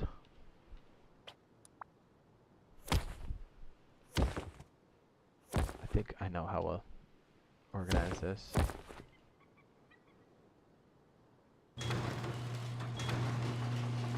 Yeah, so if we can kind of get two different versions of this that actually work in both conditions, then we can combine them together. Now you really see why doing this in Builder's Paradise is like a big deal. Because, like, you know, can you imagine being out here trying to figure this out and people are trying to murder you all the time? You're like, oh man, this is really hard. Especially if you need to go outside and make adjustments. And you can't fly through walls and stuff. It's hard. Okay, so let's turn this on for a second. Let's make sure this is set to 4 seconds. Alright, now we can turn this off. Okay, so this is going to be set to 4. 4 or 3. And we'll do 4. We'll dial it back if we need to. Yeah. So, I guess we'll make that red. This one side will be green. Turrets will go on automatically no matter what. This is what we need for the condition for it to be on. So if we can kind of like figure out this circuit as is like that, and then figure out the closed circuit, we'll smash them all together. Okay, looking good. So the turret should go on first. So when the power comes through, let me go ahead and leave the little power thing on. The circuit goes on, the power comes here and splits. 4 units of power go off to the left and up to the timer, which should count to 4 seconds and then open the doors. But the thing that's going to turn this on, because it is powered, it's going to let the power through. The thing that's going to trip this to going on. Oh, wait a second. Well, now we're figuring it out. The thing that's going to cause this to turn on is this. But I just remembered this needs to be flipped around. All right, watch. Yeah, it starts on and then goes off. We need it to be the other way around. Oh boy, getting a little complicated, eh? So it kind of works, but it opens the door in the wrong way. We could have it go to a...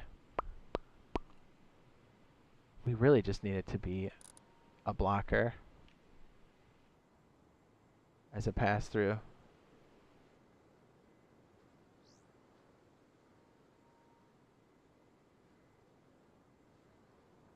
People cannot shoot out the wire, no.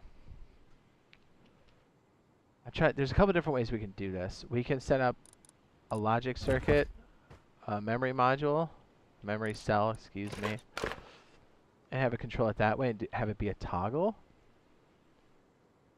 or have it set the condition, which may be the way to go.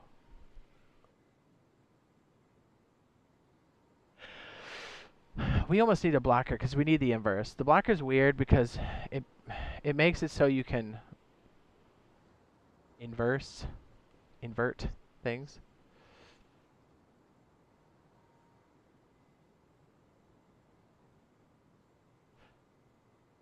I guess there's only one way to do it, and that's just slap it out there. See what happens. I have to move this bad boy over a little bit. We're running out of space.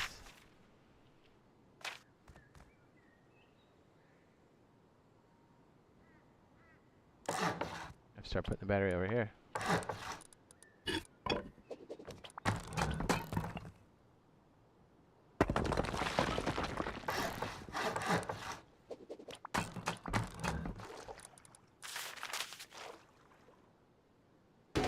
So what I'm thinking is, if we do the blocker piece, it has 3 inputs, which makes it super wacky.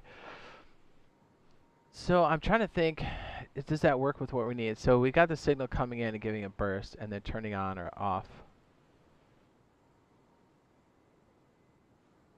I guess we'll just wire it up and see what happens, right? I mean, shoot. That's the best way, I think.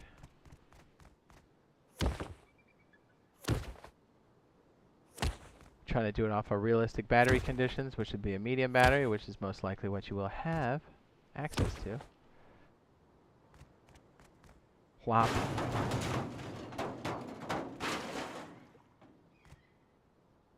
Okay, this is correct, but we need a way. It's working in reverse, right? Like when this gets turned on, we need a way for this to run for 4 seconds and then turn on the door. Murphy says, yeah, just a switch. Whatever it's connected to, if that gets destroyed, that's what causes a circuit to fail.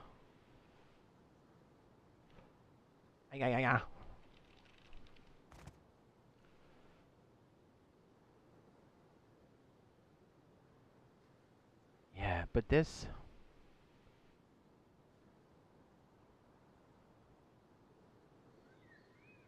this will inverse. But this just creates a pulse.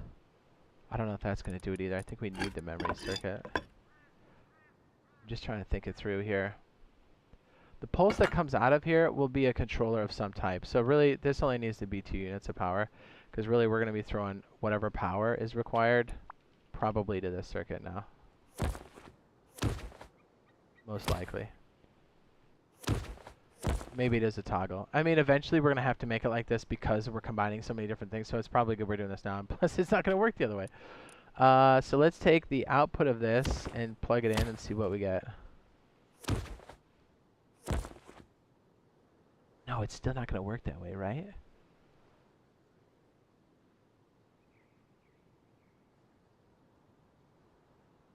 We still need an inverter in between. This is getting wacky, dog.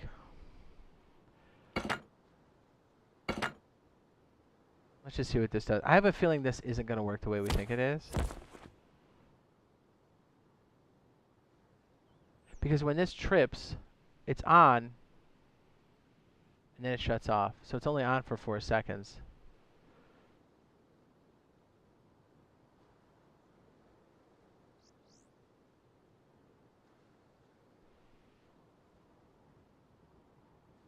Yeah, we need this to come out and be the signal for this.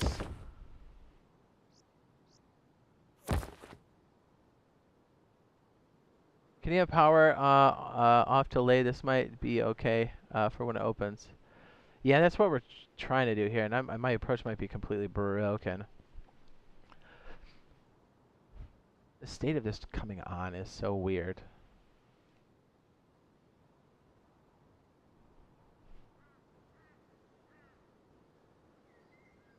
Alright, okay, we'll just... I keep saying we'll wire this up, but we haven't yet. I think if this comes out.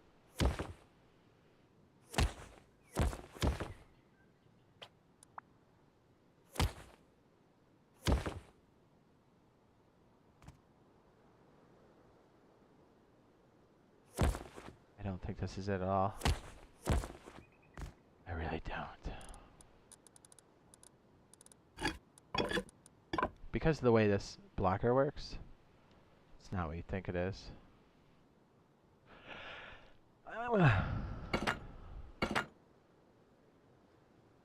So we'll give this like, I don't know, 4 units of power. We'll be sloppy with it. That means that's always on, which isn't, ah man, that's not right. This ain't it.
Is my internet being sweet again? Dope.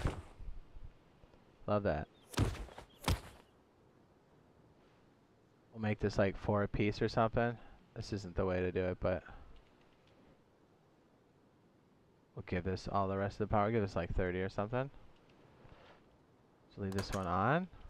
We'll pipe it over here.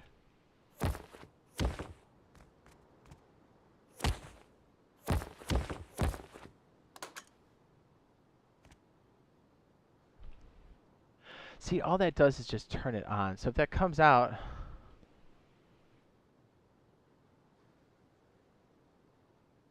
yeah, this is not, this can't be it.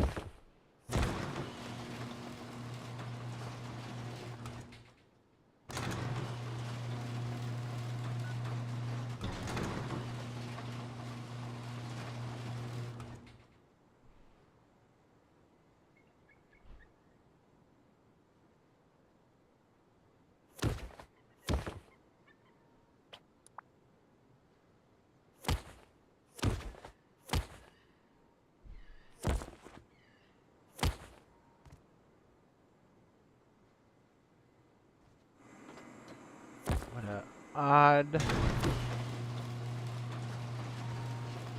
I think the output for this goes into toggle.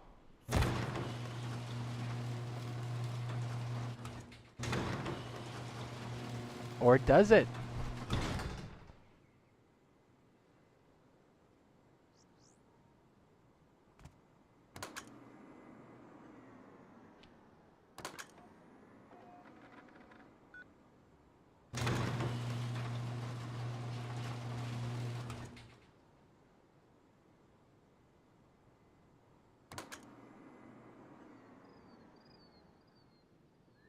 Holy shit, did we just do it? We got it just for the open state, that's all we wanted, right? Jeez, this gets complicated, huh?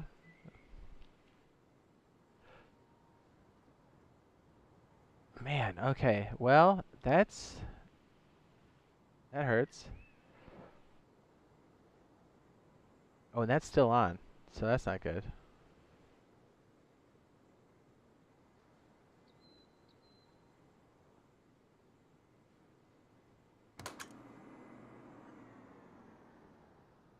Alright, so this is the way it would be. Everything's cold, and you want the circuit to turn on.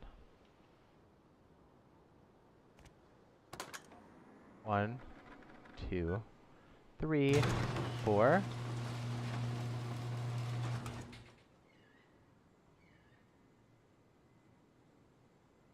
I mean, it works, but I feel like it's sloppy. Just got 2 AKs from the Chinook. Ooh.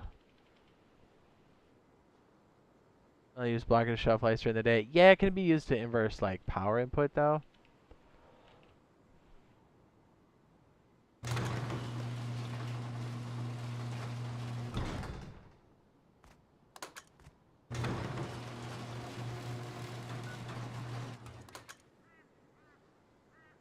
That's interesting.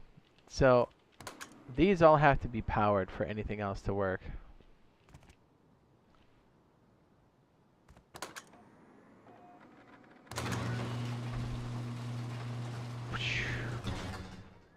I'm hyped for this update. Oh, yes. Alright, so it works in the open condition, but we made a hot mess. We have to come back here and clean this up. But look, we have to have this back end on for any of this to work correctly, don't we? Right? Here, let's just try leaving this on for a second. Letting that timer run.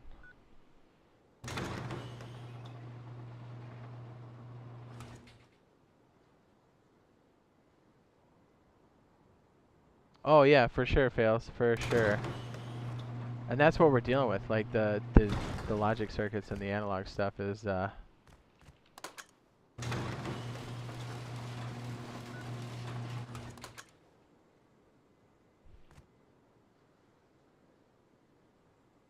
yeah, so technically the operational point needs to happen here.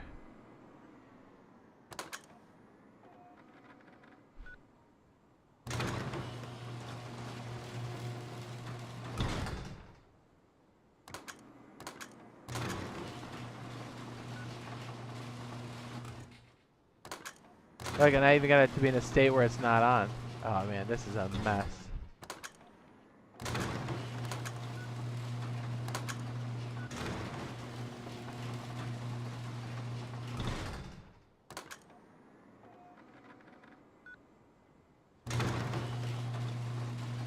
That works, but we gotta have all of these running behind it, which means that's like, oof. Oof.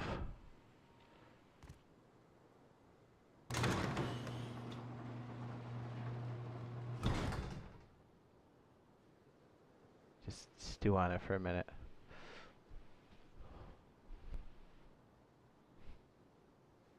You can do this with the analog fails, it's just painful.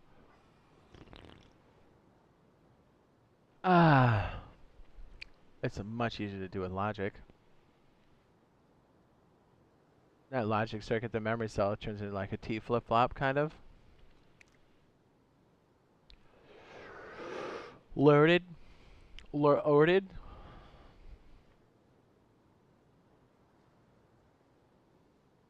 A sec, while we're baking this into our memories.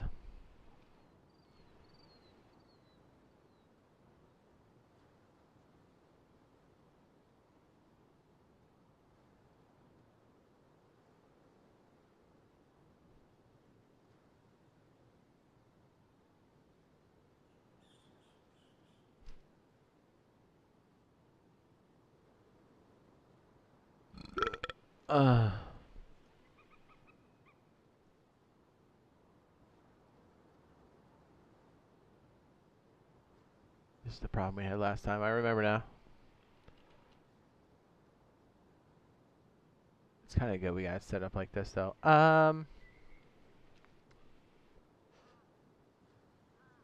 So having all these extra pieces run in the background is kind of rough.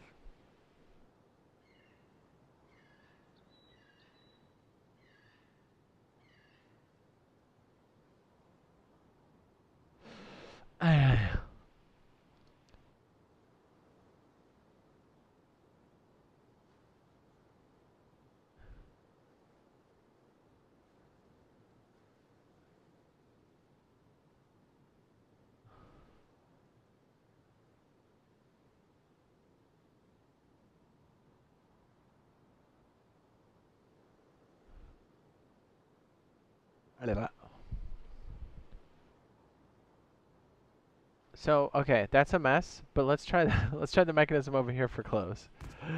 Yikes! So the condition for close, even though this does technically work, we're gonna have to clean that up, like big time. Let's get this one. Just gonna need more canvas. A.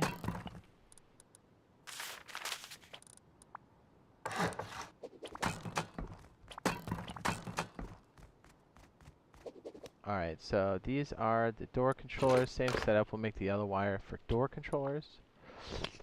Pass through is on the top. Bing, bing. We'll put it around the top so we can see it from all angles, even though you wouldn't do this normally. Because that's irresponsible. Oh, are these already keyed in? Oh, they are. Duh. Okay. This is interesting. So, when the top logic goes down first, which is going to be the doors, we almost need to have this separated between doors and turret. Really. This works, but I think it logically, like for our consumption, I think maybe separating this into two like areas. If that's even possible, but yeah, let's get the door closing first, hey? So regardless, we're going to have a piece of power that's always running to the turret here.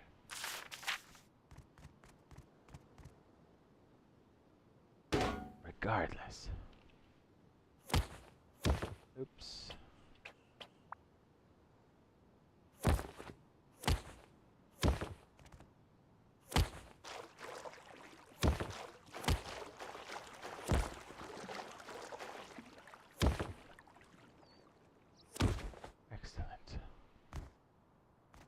We went from a simple door controller to more complicated.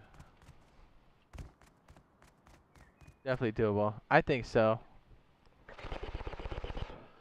So, we need a constant stream for both. So the way door controllers work are, if there's a constant stream, they stay open. If they're broken, or if there's no power, they shut no matter what. So, and then the turrets are the same way. They need power constantly. So it's almost like we can always have... And I'm just going to do it in the sense of closing the door. And maybe this will help us find the solution for the other side. Maybe. This one's always on. Oh, you know what? Let's scooch her down a little bit.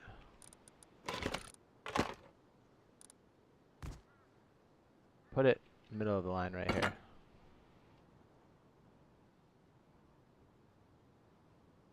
Dangerous.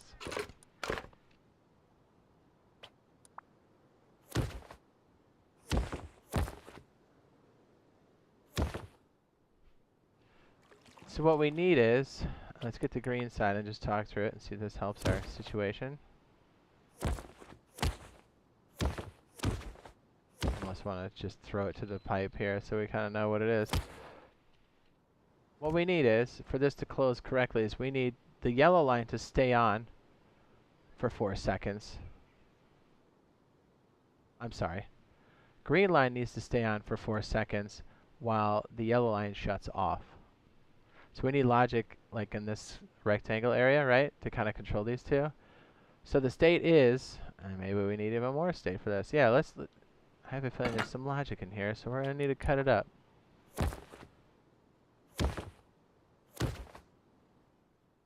Now you're cooking with math.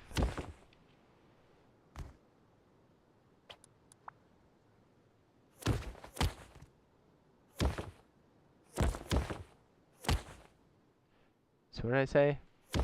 The yellow door needs to pop first. Set a timer. This will be easier because it goes from...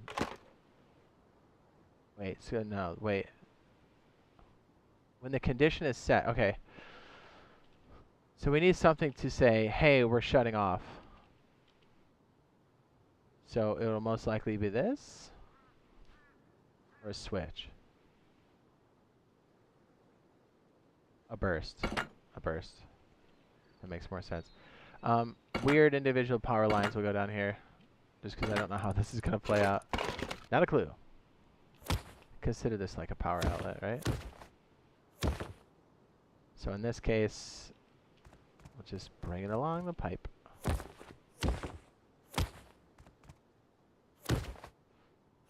Best way when you're sketching stuff out. So this can represent when you want to start the operation to shut the door. So when you set this signal, it could be 1 second, it could be 4 seconds, it's a burst. Right? No. Because the way you want it to be is you want this door to start shutting. So as that condition starts to go, and we cut the power for that, so this needs to be a toggle. Already, we need more power. More power.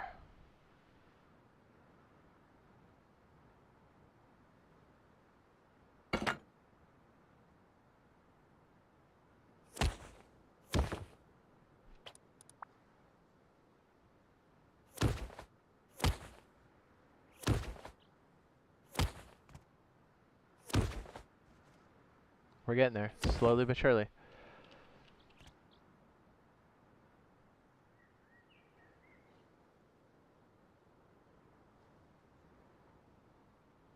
You almost need like another timer in here. This creates the burst. Yeah, because we don't have like a pulse burst that's like good. To be real.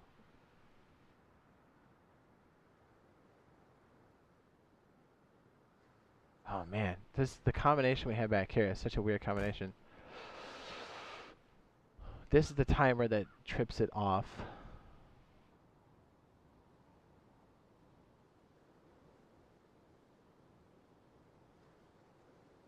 Irregardless. You like that? Double negative? Or doesn't exist?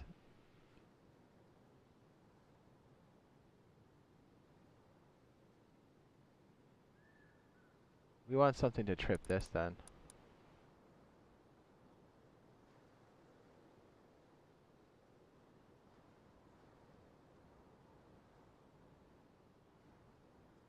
I guess it could be a normal switch.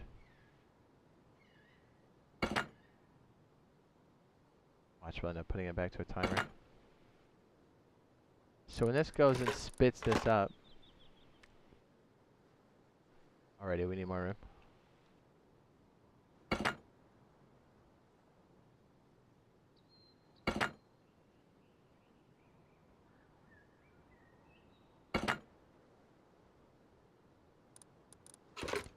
We'll make this black wire because I don't know where this fits in the equation.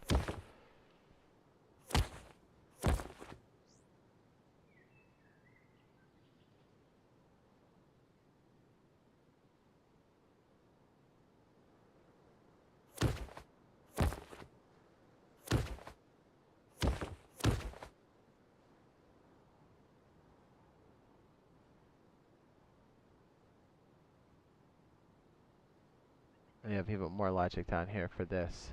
Oh man, where are we right now? Okay. Well, it's kind of, it is cutting it up into different areas, because now we know that, like, we really need it kind of grouped in such a way where we have specific pieces going out to just the door and just the turret. And again, we'll clean this up. I hope. Okay, so when this gets tripped, this is going to split the signal, a very small signal here to trip this to tell it to go on. We constantly have power coming from this one because that's just how this works. I'll have it coming up from down here somewhere. And we'll say it's, I don't know, 4 because I don't know what else to give this. Maybe 6 just to be safe to make sure the circuit doesn't break on us. From our power strip at the bottom. When this is activated, it sets the timer for 4 seconds, which should be enough time for it to close completely. And then power down the turret, which should be as easy as this just going, oh no, it's not, because this thing comes off in reverse. Damn it.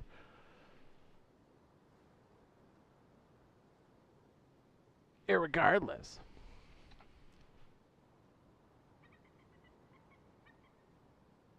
How do we do it back on this one? Oh man, we can definitely organize this one better.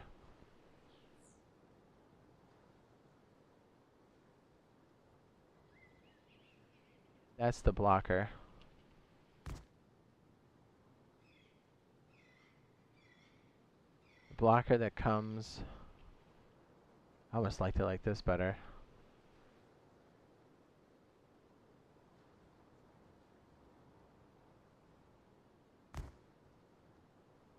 What a mess we've made, eh?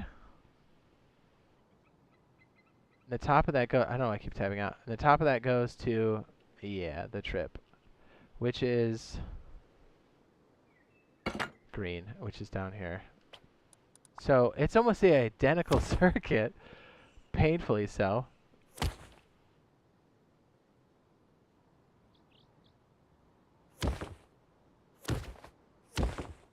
hits the toggle. Hit the nay-nay. Which really the remainder power down here, which instead of this being 30, this really can just be like 6. How much is this one? 2. Make this one like 3 again. We're gonna need a bigger boat. 4 extra seconds after the trip. I figure once we get this very rough way of getting it done, once we clean it up a little bit and see if we can smash it together, I think it's going to become a lot more apparent as to what it is. Painful to figure out the first time in real time, I'll tell you what. Ouch.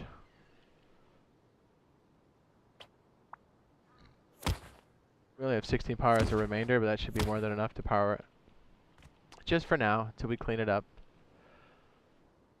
And then this little guy has 6 coming up, and this is going to power the blocker. I'm sorry, this should be, not, this doesn't go there.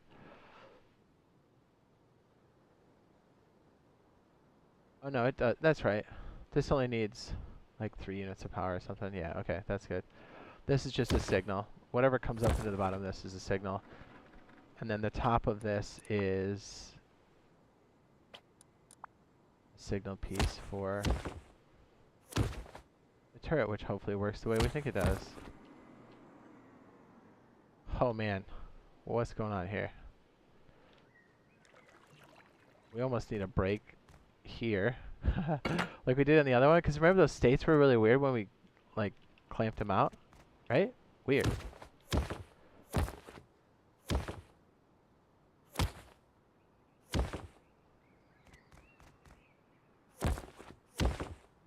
We're getting there. We're getting there.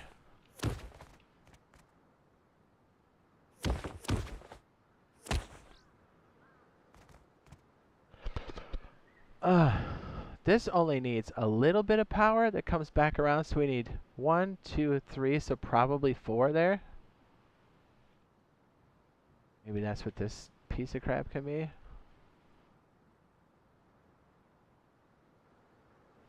We're really gonna have to rewire this later. This is bad. Really bad. We're gonna say 4 for this one. I don't know how much is gonna come out the other end.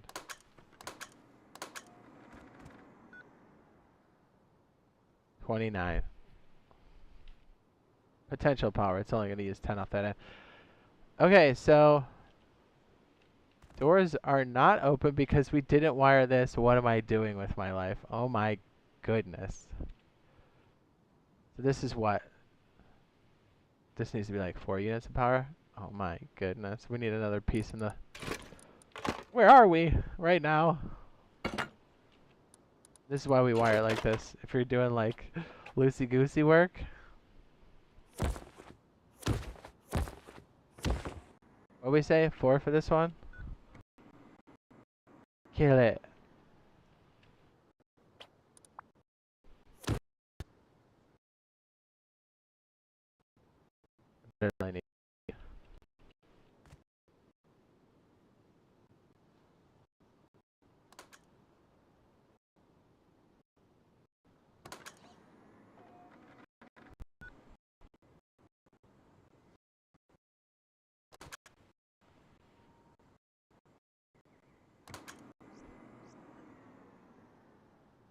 Oh man, definitely not.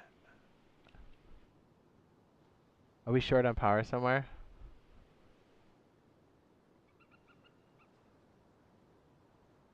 Oh, duh. Why is this coming out here? Yeah, this doesn't need to be there. Or does it? Yes, it does. Oh, dude, where am I right now?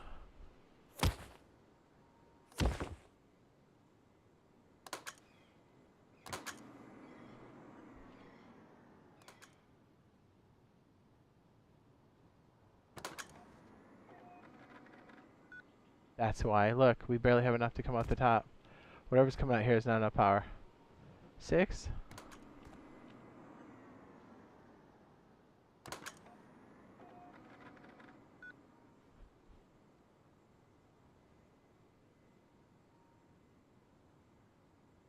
Whoa, dude.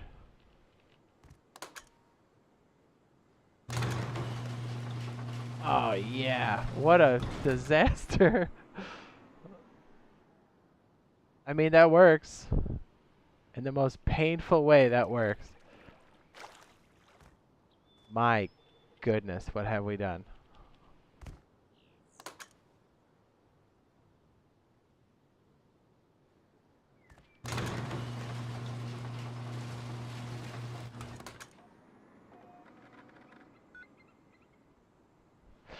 Isn't that weird?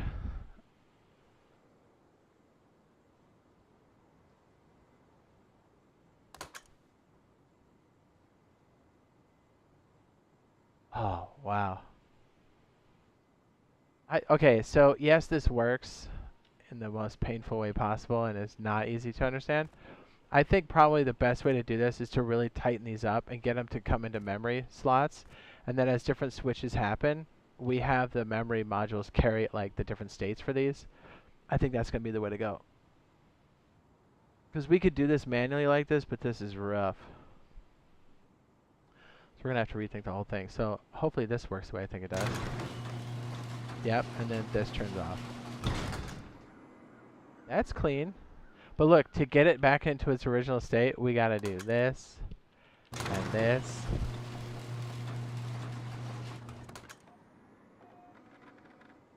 Right? Yikes. That's a yikes. Same with this one. You have to prime it a certain way. And like, again, all of these extra circuits down the line, these are all running in the background, which are chewing up power.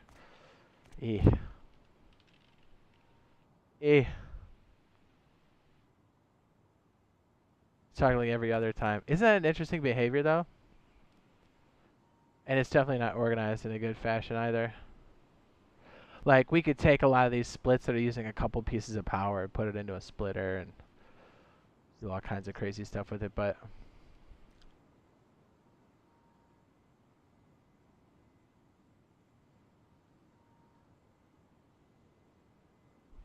I mean, it works. I was feeling so good about it yesterday. I was like, this will be easy now. And I was like, as we get into it, I was like, oh yeah, I remember why this is so rough now. Not so easy. Now imagine smashing these two together. Ugh. We had a version that kind of worked, but we kind of had that weird toggling problem on the last one. That's why I feel like getting this compact into logic circuits, like the whole part of it, where it keeps track of all these door states, because we have this separated into two states, right? We have the open state and the closed state. There's very specific operations for each. I feel like once I think we know what the signals are now. We could condense this into logic. I think it'd be a lot cleaner. I mean, maybe that's what this side of the wall is for, eh?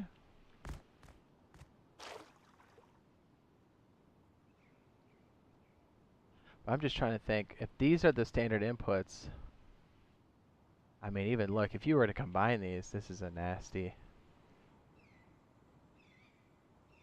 That's why electricians make the big bucks. This is electricians and this is logic stuff.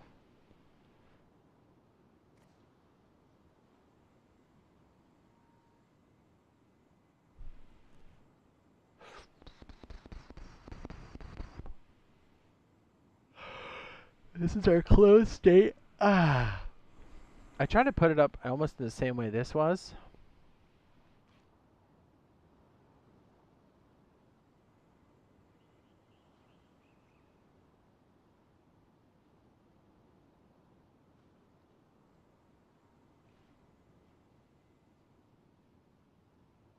I just want to make this blue. Let's make this blue.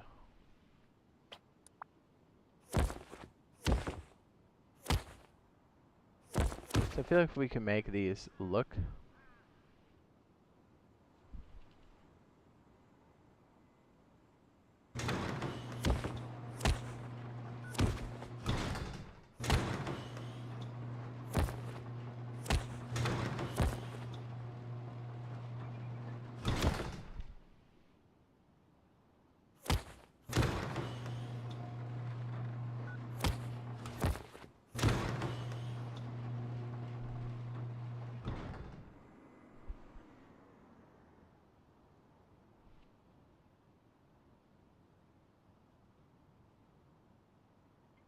Yeah, see how these are so close to the other one? Yeah, I feel like if we put logic in there, that could carry over what we need.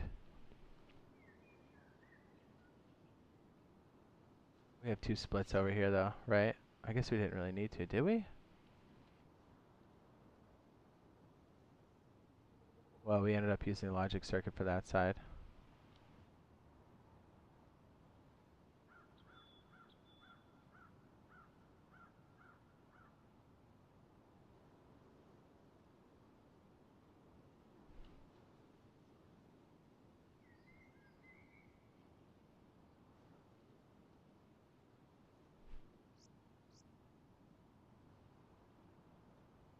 Do you like how I'm flipping between pages by just going to the wall? Yes.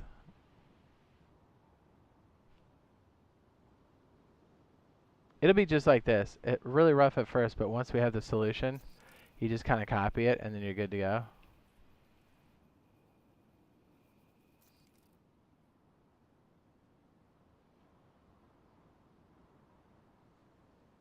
I love it.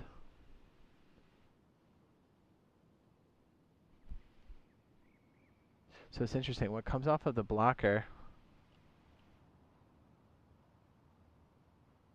in this case, I wonder if we can almost do the same thing here.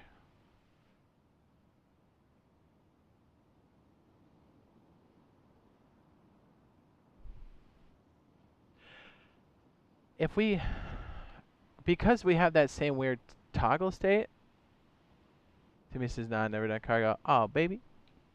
Can we try this? Can we try this? Try cargo?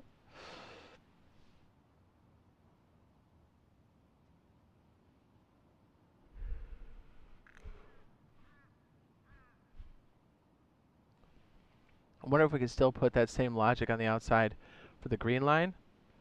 If that's where the combination can happen. Well, I guess it's worth trying.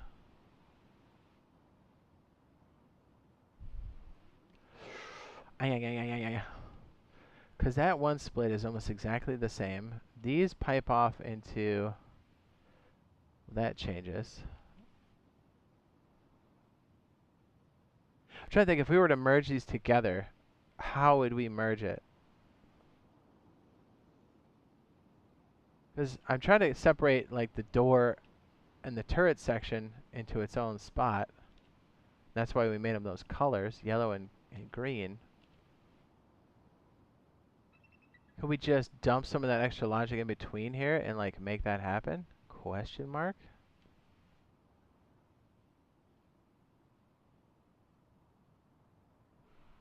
I don't rightly know.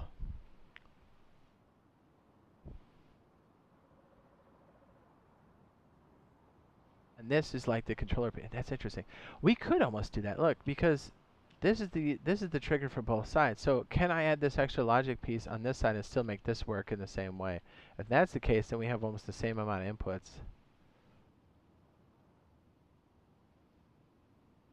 This essentially could be the power. And it would always be on. Let's try that. Let's try that. Let's try it. This is a little crazy, but let's try it.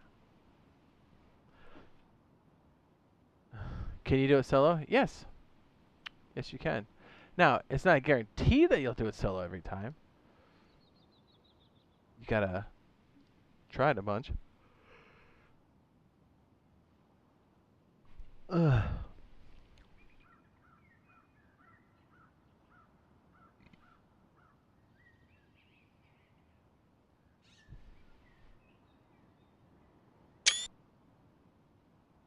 Yeah, dog. Look, if this becomes that unit of power that comes off and controls the door, because essentially we take power from here. So like, yeah, it is the same damn thing, isn't it? Now I can look at them both. It is, we just slid it up.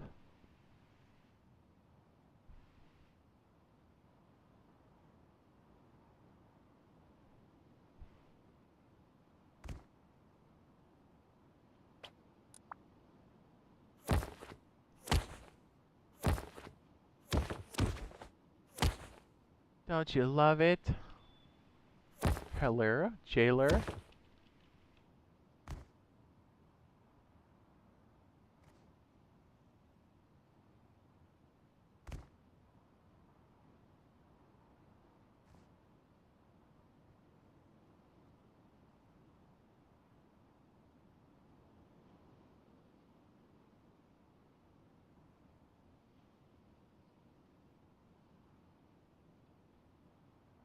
So, Rick says, hey, it's been a minute. Says, delay switch that has continuous power to it, that when toggled, power is broken. It shuts its output off after 4 seconds.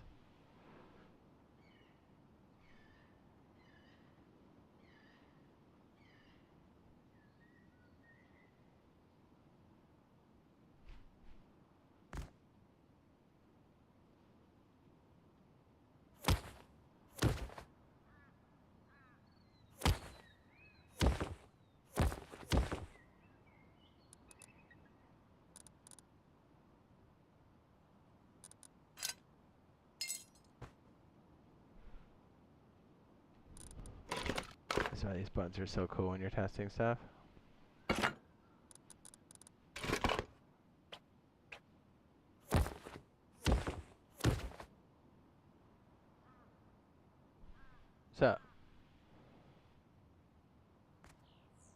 What's up? He says, hi, Jade, just tuned in. What are you doing? What's up, B?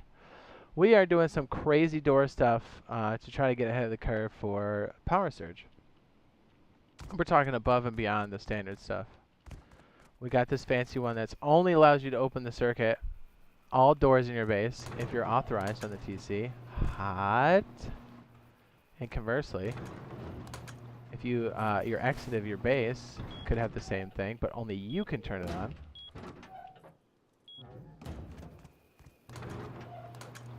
But you can still open and close doors freely as you wish.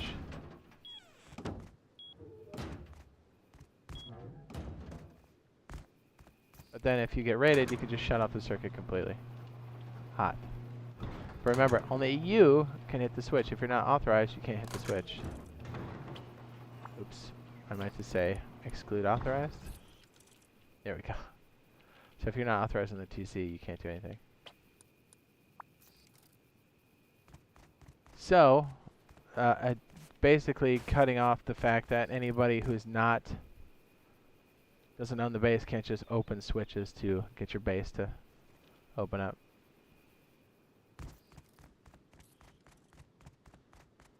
This looks confusing. Oh, yes, it can be. Here's a standard switch to make things a bit easier. A.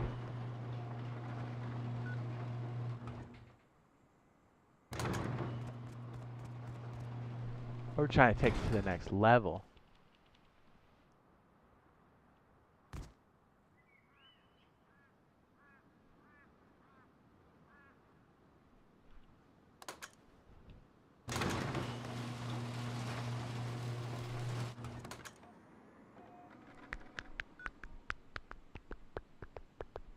Olay!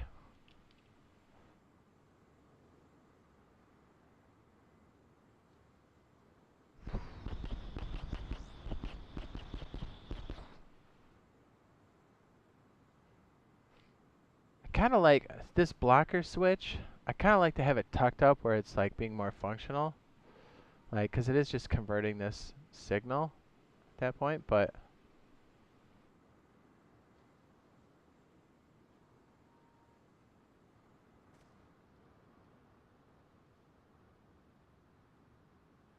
here's the difference, though.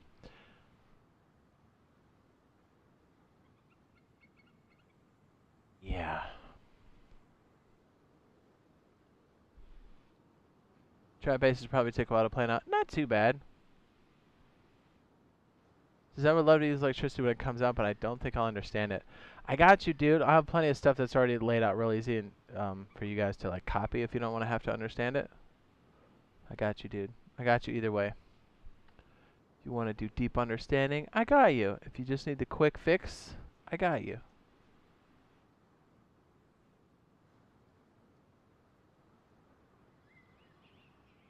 Well, if you're going to put up turrets, you're going to have to understand it to some degree. Huh. Let me go. I think I want to grab a snack. Well, think about this. So this is the one that's in the door state open and then close.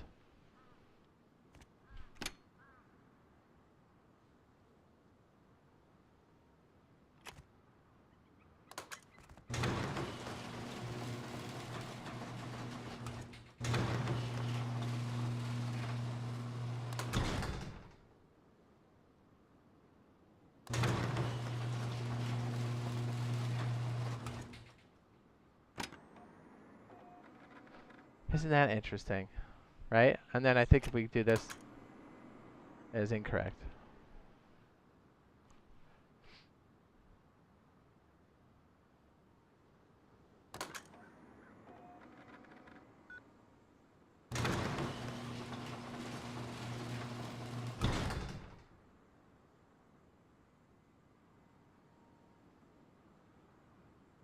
Did I mess that up, dude?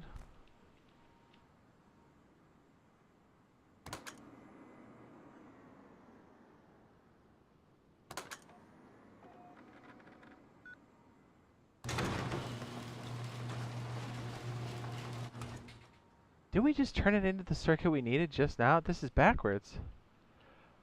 Oh no. No, I'm dumb. This is the right one. I was like, we have a breakthrough. Alright, hang on, let me grab a snack. I don't want time to think about it. I'm going to leave the power cable out so you guys can stew on this for a second. By all means, throw questions in the chat, even if it's not related to this, as far as it's power surge or anything console related. This is supposed to be the next big update happening for us on PTB. Hopefully in the next week or two, if things go as planned. Again, subject to change. All that stuff is definitely still to be determined. Yeah, just having a remote open switch. Yeah, those are the best. I was looking at this going, I thought we created the other circuit by accident by including this one, but it says, geez, I need a PhD in electrical science. Nah, you're good. We're taking it to the advanced level, and we'll once we get this solved up, we'll simplify it, make it super efficient and easy to copy, and then so if you don't want to get crazy with it, you can just copy it over. We'll do the legwork for you. Don't worry about it. BRB.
Oh yeah.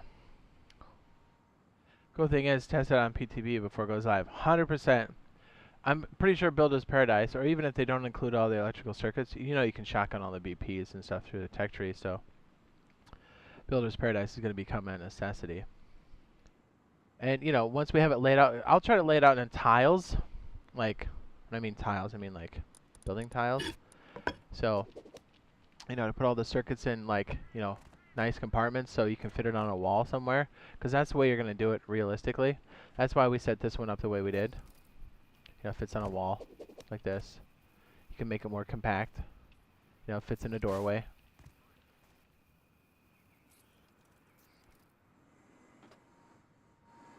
Yeah.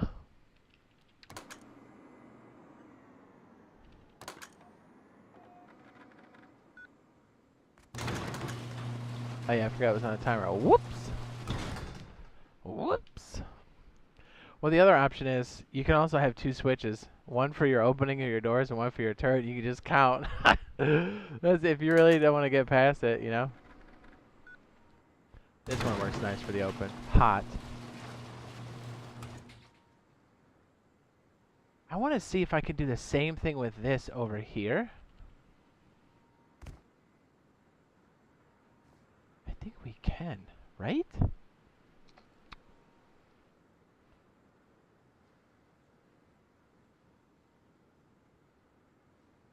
Because we're just alternating between which one gets flipped. In this case, it pipes to here, and in the other case, it pipes down here. Ooh, I think we're onto something. It's literally the same circuit. Okay, so whatever comes out of here becomes a flip-flop, becomes a toggle. Oh, girl. Wait.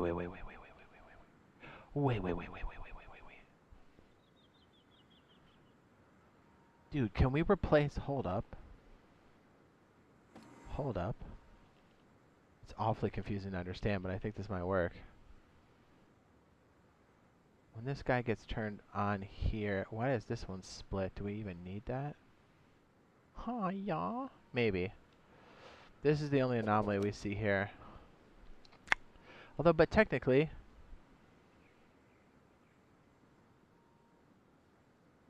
No, but it starts before that. So we have two of them, actually. This one, which is really, really goofy. Shit.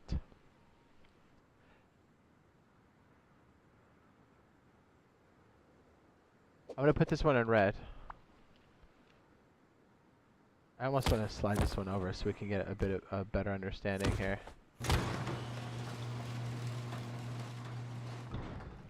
Right? Isn't it essentially this guy here in red?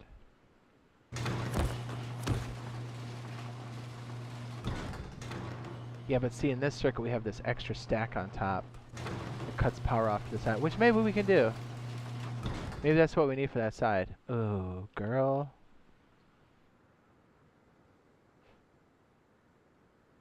Says, yeah, but it looks way too complicated for game. Yeah, don't... This is us just sorting stuff out. This doesn't have to be like that. Like, look, the same circuit without all the extra bells and whistles is this. I see what you're saying. I get it.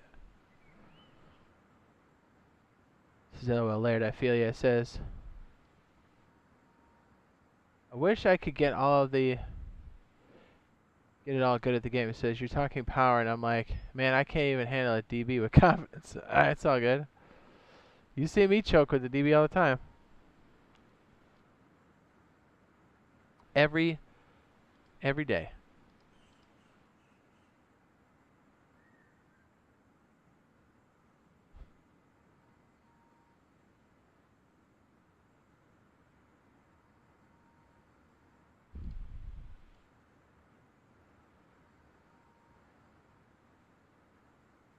Well, hopefully, if I do it correctly, hopefully even people that feel the way you do, Mr. Schlim, that you can still feel confident in comping over a circuit.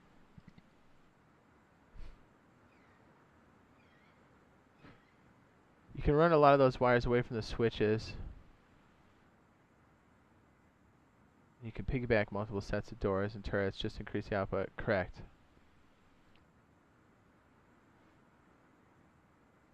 Yeah.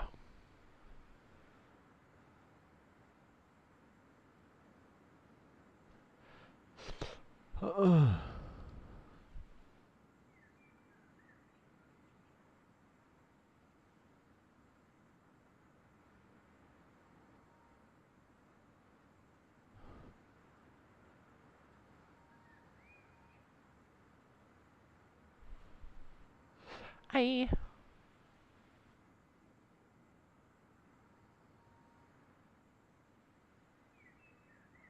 Still love the game though. Yeah.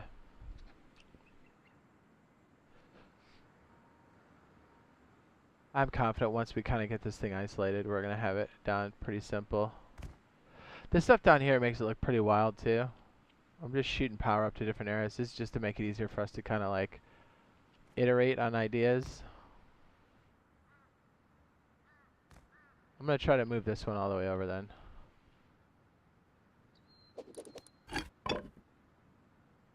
Not completely break it.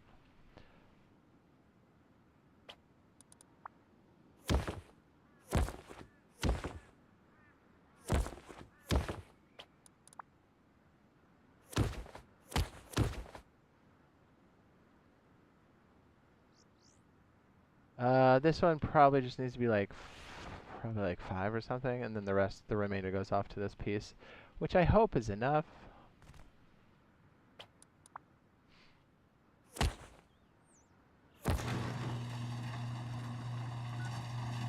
Apparently it is.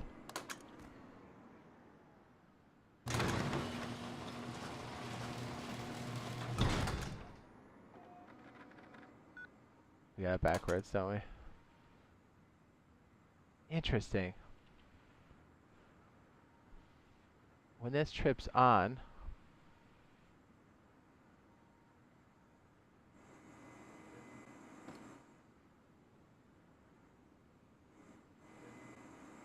it's this logic up in here.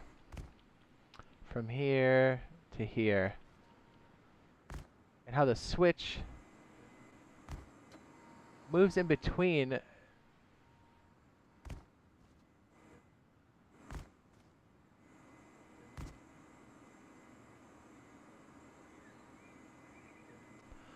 Oi.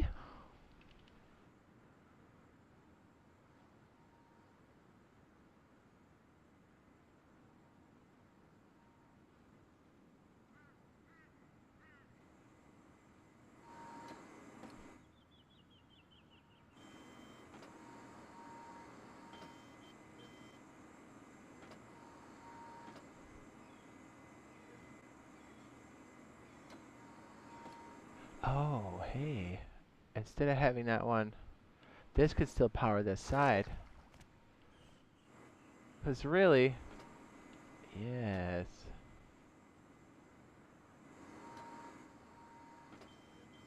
Yes.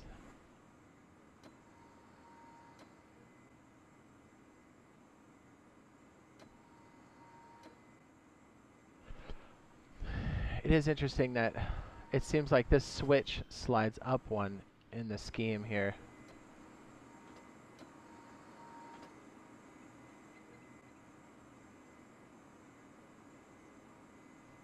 And really, it's just a burst of power that's happening in there. So I guess it really doesn't matter where the switch is. It's just interesting that we have this split of power there. But it does matter where it comes in. Damn. Okay. So I think I came back at the wrong time. This looks confusing. Yeah, this was a little wild, eh? Maybe we'll go off to another circuit. I know for people coming in at first, I'm like, this is too much. No, it is, because this definitely isn't a state that we would ship to somebody and be like, hey, learn this. We're just messing around to try to get some functionality out of it. I'm gonna have to probably sit on this one and stew on it for a while. We're close. We're awfully close.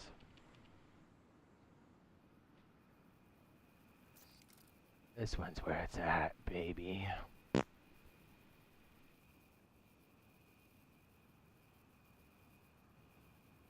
Did I write on my list what we're gonna do for the next one? I stroked out. Dog. Here's another one that's gonna be pretty wild. I think once we solve this one, maybe we can't get to it this time. Another one I was thinking about was, wouldn't it be great if we had something to trigger these, right? But then it would trigger it in different ways. Like there'd be a different pool of like timers for it. It would stay open for 30 seconds. Sometimes it would stay open for 45 seconds. And it would prime the door, right? Really stopping people or making it difficult for people to kite the turrets.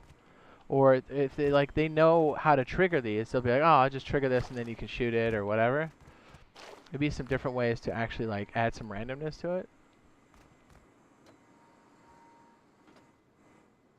Ah, yeah.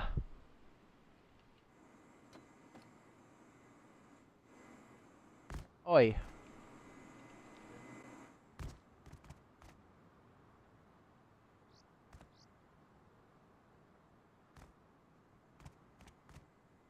Yeah, really what we could do here to get this, to do this in a manual way. You ready for this? Call me wicked easy.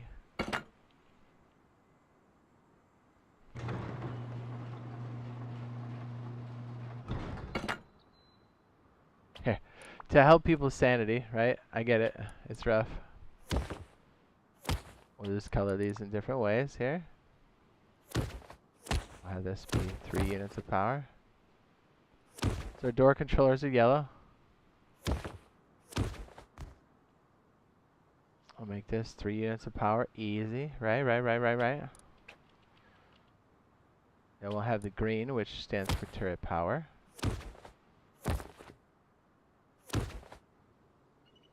Right here. We'll go outside to the turret itself.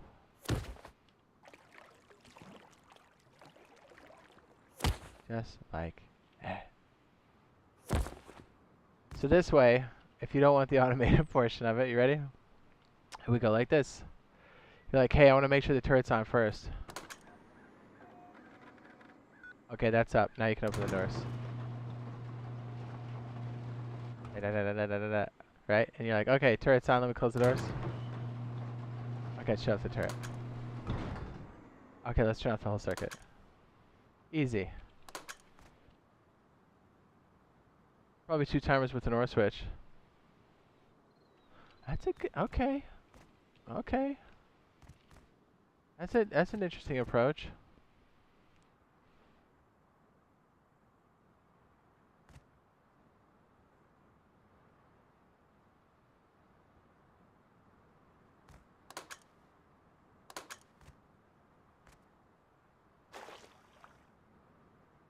Let's make all the power that comes in red. Make it a bit easier to understand.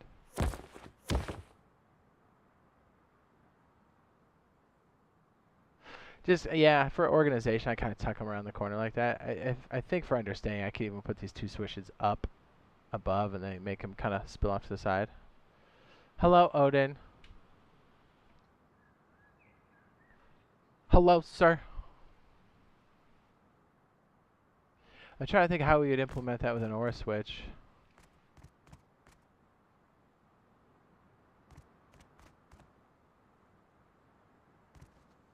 Yeah.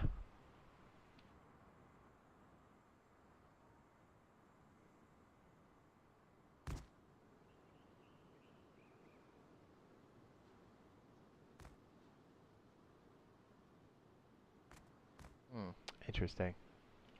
I have it as an OR.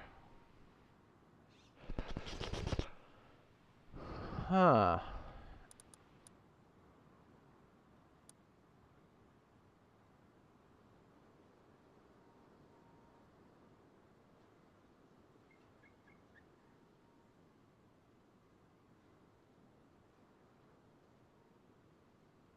I'm trying to think, could we do that with an OR? Is that even possible? I like to look at the simpler one.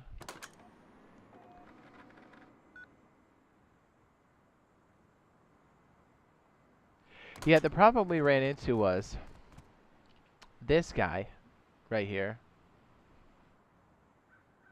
is goofy because it starts on and not off, and it's not like a signal, so we need to convert that signal into something digital, which is why all this stuff looks so wild, but really it's just it's converting this into the opposite thing using a blocker,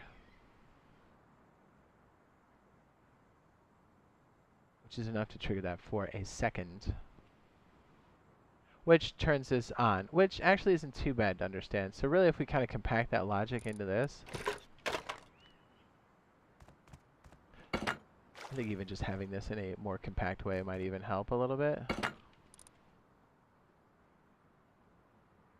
Right, and we can even leave this up because really it's just the trigger for this.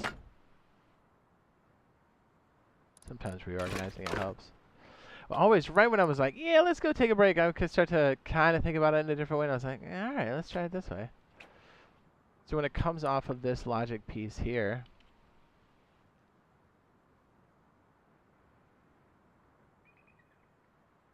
could just be the yellow portion. It comes off the top of here into... Let's bring it down a little bit. I lied.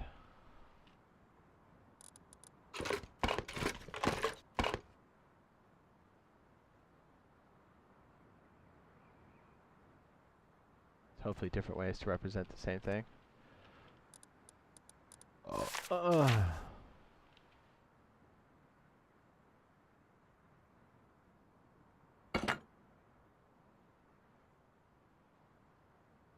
Then it's going to be...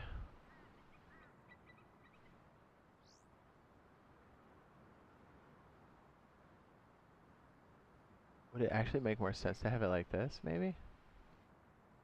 Ooh. Or like these. Ooh, let's see what that looks like.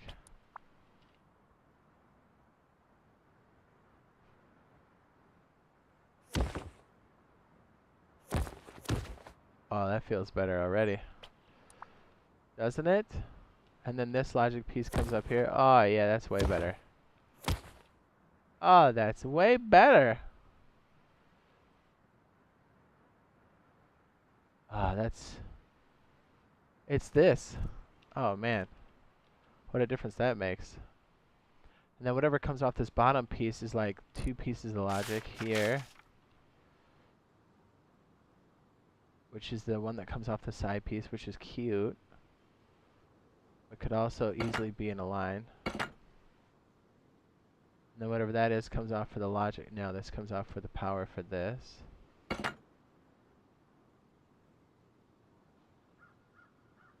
Now we have a switch down here.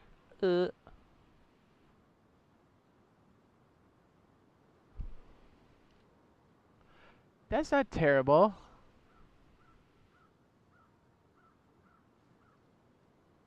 Everybody's like, yes, it is.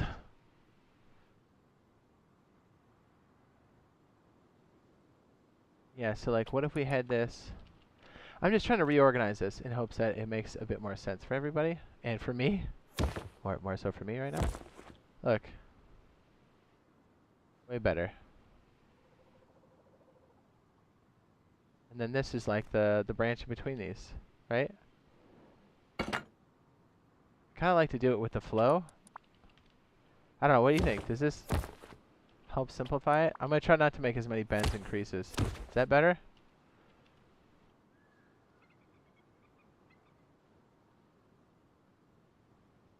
Just think an OR switch if you wanted the door to open at different times. You're right though. Off-road. I think you're onto something with the OR switch. I'm just trying to in my head. I'm working it backwards and maybe that's the wrong way to do it.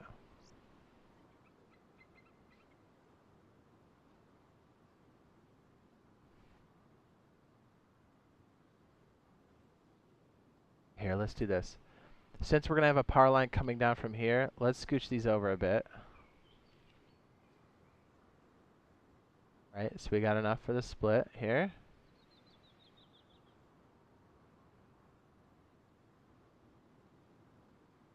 Wait, I just stroked out. It's going to be this, and we put this above it. Yes. And we'll put this dude right under. Because we're going to have a little bit of power coming off the bottom. Perfect. I'm trying to think of how the logic would work for this. Maybe I'm thinking of too many things at once. So a delay timer.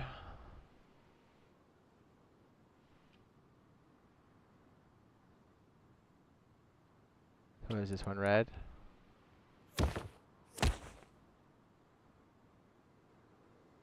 Or is that blue?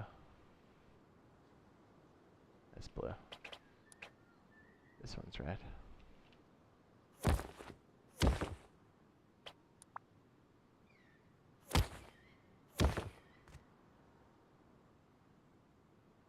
And then the input piece for this is blue.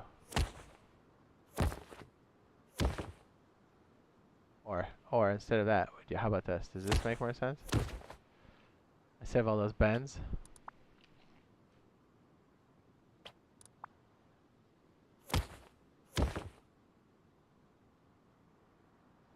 Better or worse? Would the output of the turret activate a timer so the doors will open with a delay? Would the output of the turret... Ooh.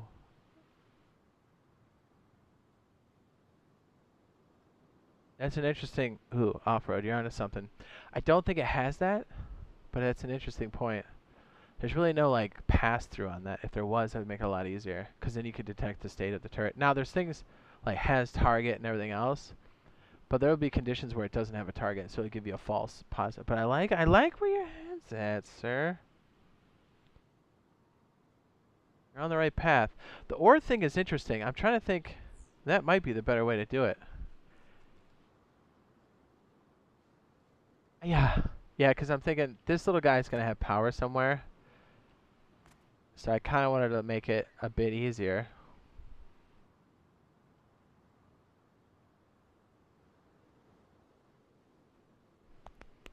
Oh, yeah.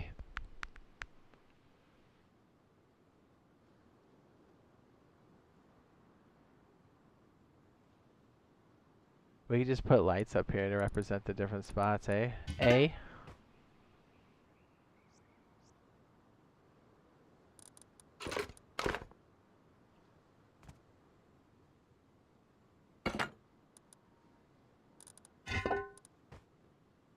Sometimes I put my pants. Hey.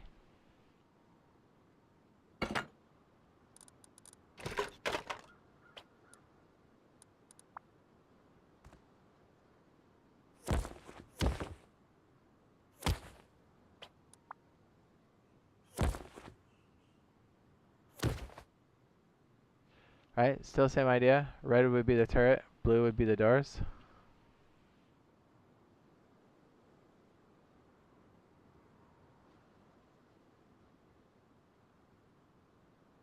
Says I need to watch tutorials on Rust Electricity for Dummies. It says if I'm still playing Rust console in a couple months. Well, subscribe to the channel, my guy. I got you. I'm playing stuff for people that are trying to pick it up. This is definitely way advanced. And we're working it out in real time too, so it's not like I have a solution for this already, or else I'd already just posted up. Hey, if this is too much of a headache, this works just as easily, right? Turret first. Open the doors.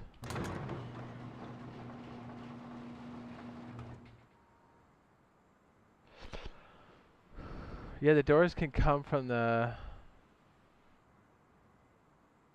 Doors can come from the turret power. Yeah, you don't have to separate them, but then they're opening at the same time.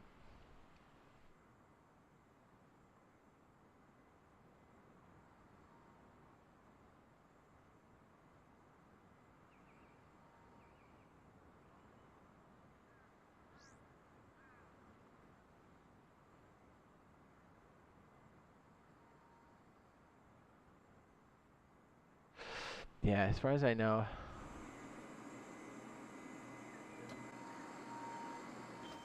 Yeah, those are the only outputs for a turret. Oh!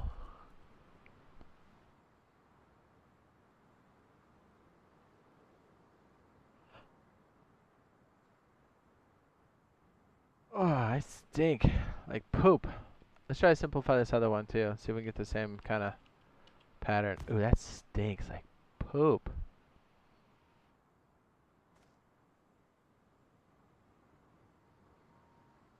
I kind of want to pull this one up. Like this. Ugh. Oh,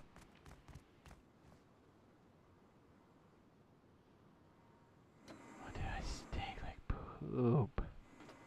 Poop. This really didn't simplify it. It just simplifies it above the switch.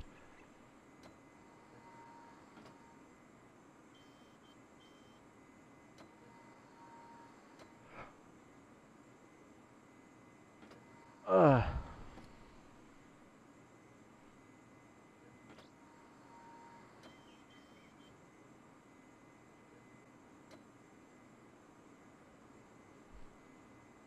Stinks.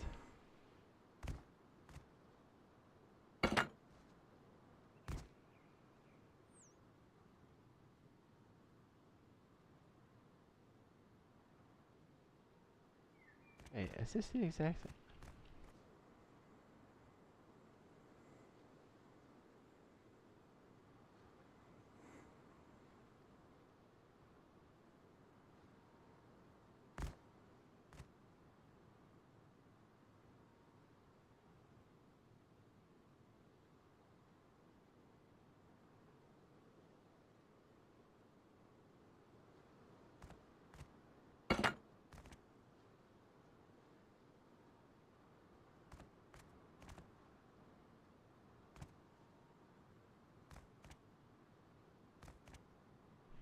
Eh.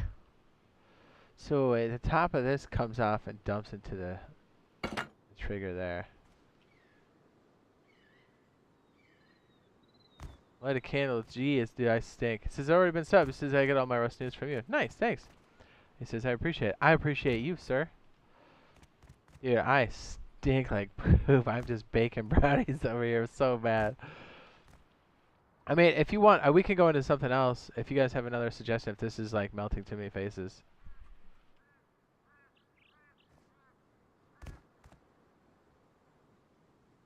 This one's a bit crazy.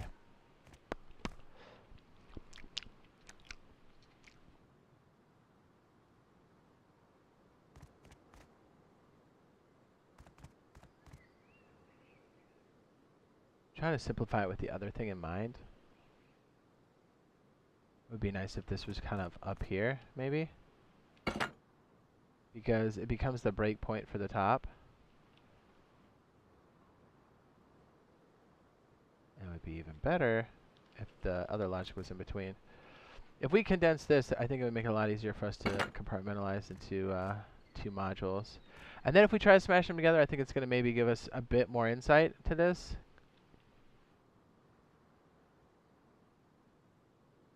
Sometimes I stink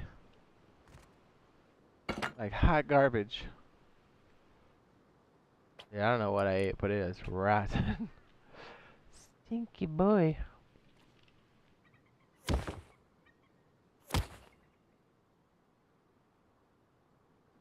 And then the top of this comes off of our timer, which does make that a bit easier to understand.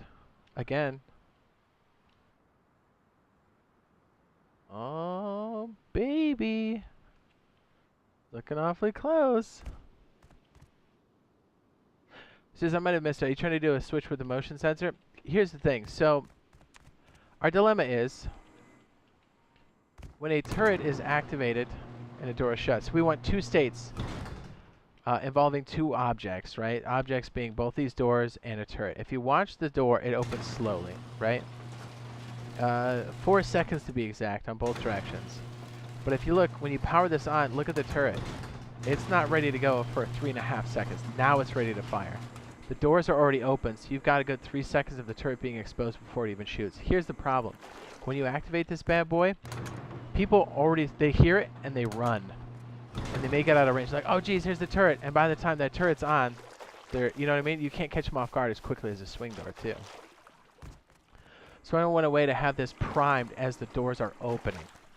Because when people hear the garage doors, they start booking. So the idea is this turn on, the green line's the turret. 1, 2, 3, then the doors open. Boom. As soon as the doors are clear, people are dying. So by the time they hear the garage door, it's too late.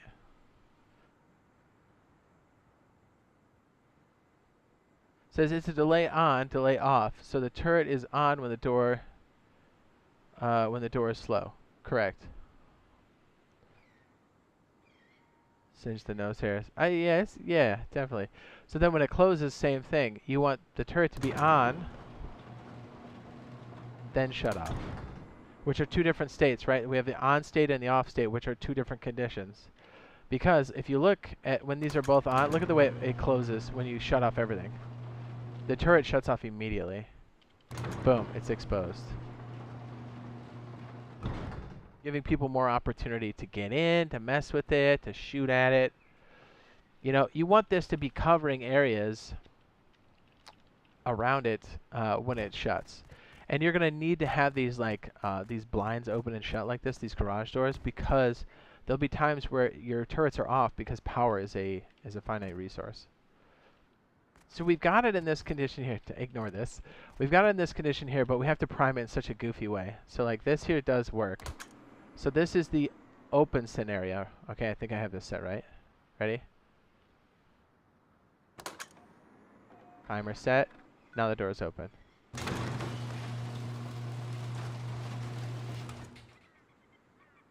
But it only works to open.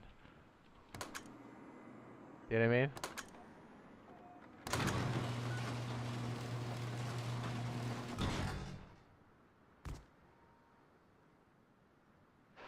Maybe switch to branch, and then branch to a timer, and then turret, and then timer to doors. Branch to timer.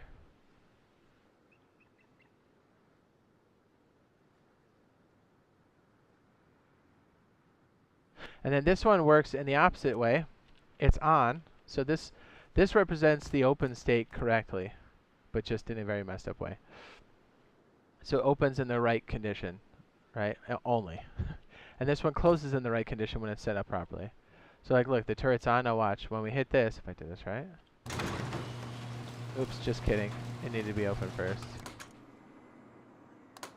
See, I gotta get it all set up.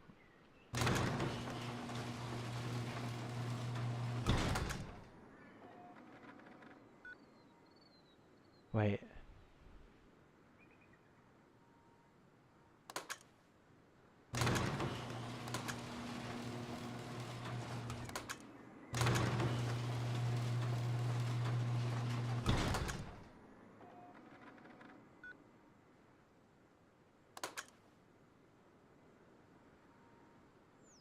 Wait, is this the close one? I'm confused. Well, we thought we had this working, right?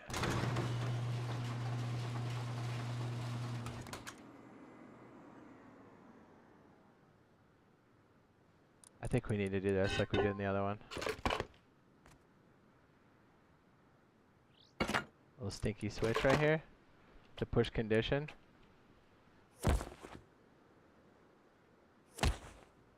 Reset.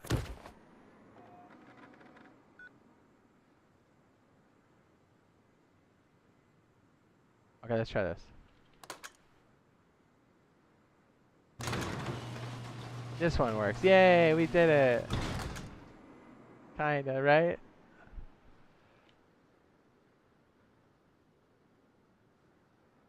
So in a very roundabout way, we have these two working, but they're similar but not similar. So we can put all of this logic together, but I think there's so much similarity here, I think we can add just a little bit of logic in between and get these things to work correctly. So I'm trying to simplify it over here. This one's almost there. But I'm trying to simplify it in the same way this is simplified, so we can slide in the extra logic and make this a bit easier on ourselves. So that might make the door close. At least I see what you mean. Yes. And we try to keep the lines that control turrets green and the lines that control the doors yellow, because we've separated the problem into two different states, right? Like there's the open state and the closed state, and there's certain things that happen and there's delays in each of those conditions, those states that we want it to be in. So there's open and closed, and it sounds simple, but like the order in which the delays happen need to happen in different ways. When it opens, the delay needs to happen for the doors first,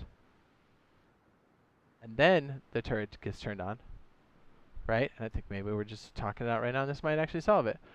And then when it's being closed, the turret needs to be delayed, and not the doors.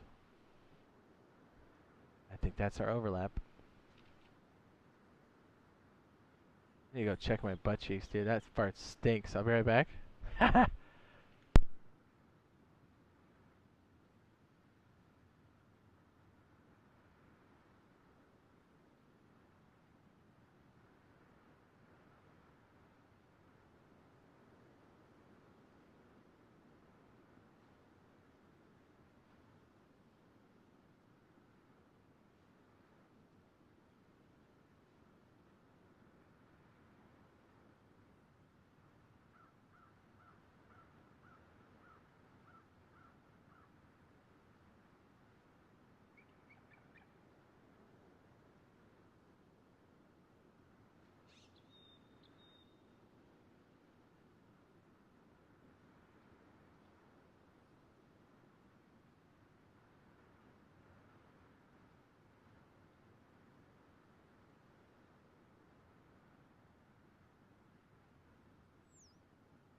I had a snack too. Don't judge me. What's up, boys? Okay, I was thinking about it.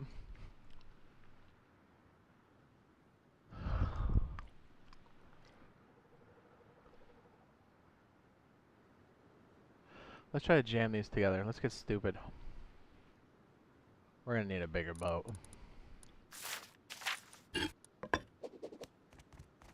Can we just use the first one over here? Maybe. That connects everything, Jade nuts. But that connects everything. Yes. Yes, it does.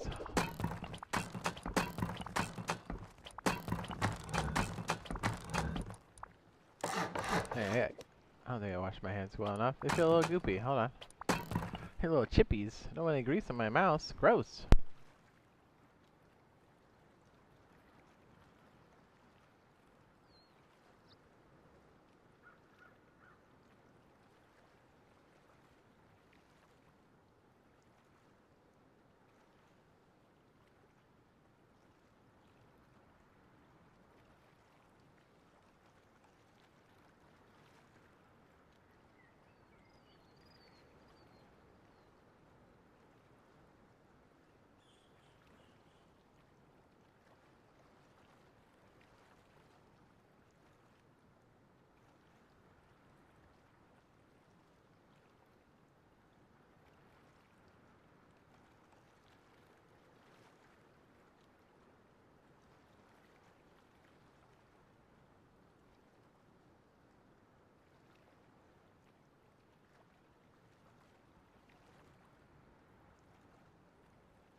Hi. I had more snack. Okay, we're gonna attempt to merge this disaster. Join me, won't you? Kind of think we should go.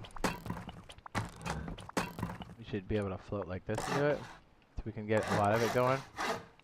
Remember, this is just for us to sketch out the idea and get it like solid, and then we'll condense it and make it a lot more easy to read.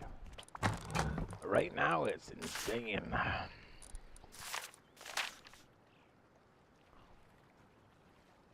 Hi.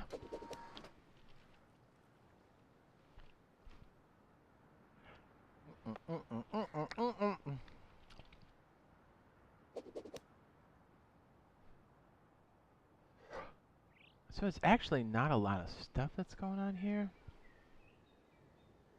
So yeah, for both sides, we're able to put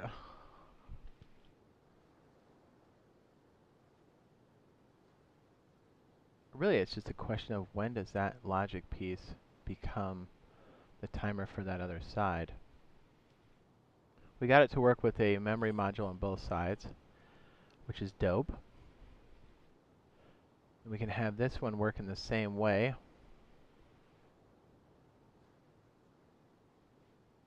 I can already see what the... So when it comes out the top, we're going to have two variations of that. So...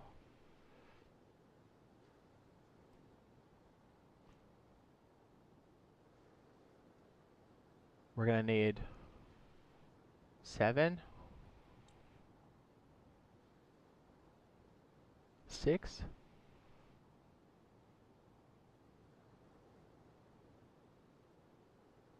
so that one piece is for that side. I'm just trying to smash this together in my head. What's up? Crazy Albuquerque says, when is Power Surge coming out? Hopefully in a week or two. We'll see. Either way, it's gotta be soon. Oh, when we hear something or see something this week, that'd be dope, right? Interesting. Oh.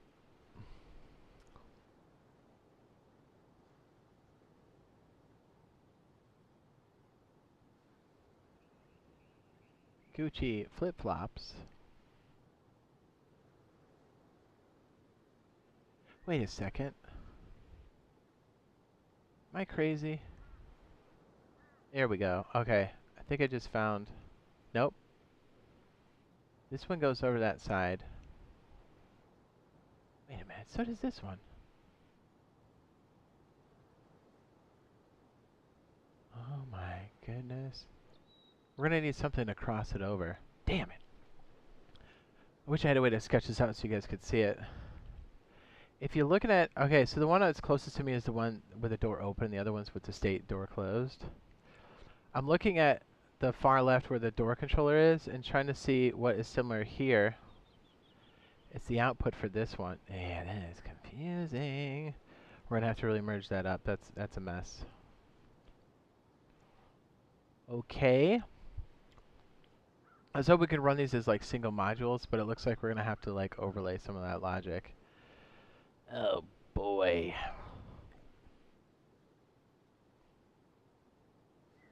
Now what controls this mess? Right? Like what controls this mess? Huh.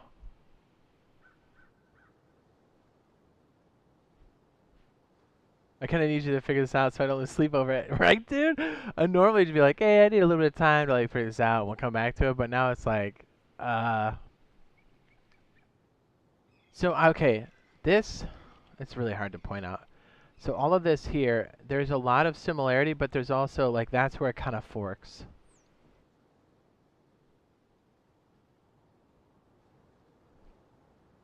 We could just have these like as separate pieces and then have them like, you know, switch between one state and the other. But that gets a lot more messy, I think. And watch, there's probably a simplest way to do this. But since we're figuring it out in real time, I don't know what it is. It's cool that we have the logic piece running for each side. So if we had this other piece running,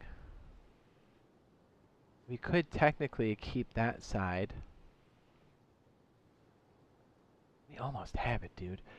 I think we need to split it somewhere after this switch, and then we'll have 2 clocks. We might be able to condense it down further than that, but I don't know.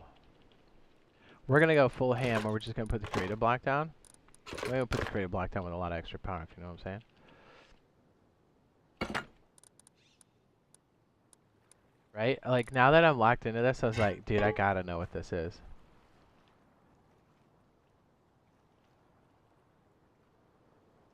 So we essentially have almost the same amount of components, but just wired just a little bit different, but there's so much similarity here. And I feel like if we just kind of keep it...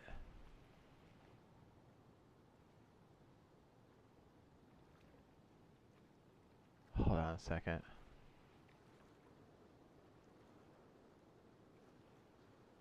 The power comes in from that side, and then we just cut off. So this has to become the leader. And what else with this power? I know this is really hard for you guys to see right now because most of this is in my head. It would have to be that side. So that one cuts the power, so that one needs to be first. This one comes here, so the secondary power needs to be... So the way you're doing it, on the second one, the power to the doors are the toggle to ignore the manual switch alternating the delays. It says, but your turret and doors alternate delays. So your power to the doors are toggled to ignore the manual switch alternating the delay, but your turret doors alternate delays. Yeah, so we need delay on each side. Ayah! It's actually not wired with the correct solution yet.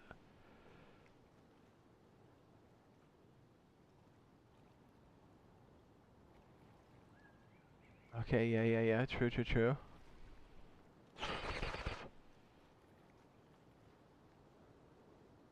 Remember, we do have alternating out on these as well. Inverted output.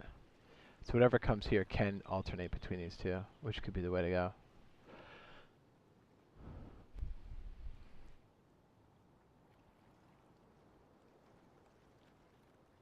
It could be both for either side. So, alternate delays. We could have it so it just cuts the power on either side. Maybe that's it.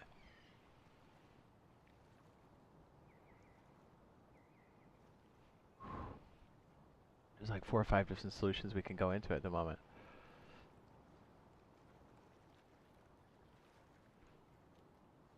It says, would it be easier to work back from the turret and the doors a split for each? I mean, that's essentially what we're going to have to do. That's why we kept things green and yellow for either side.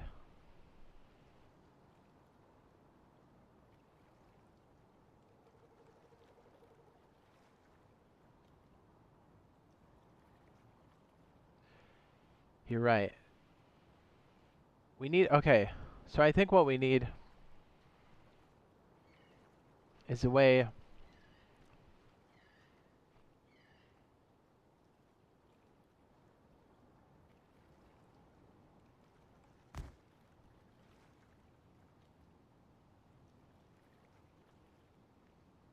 You're right, that does ignore the power. It cuts it off completely.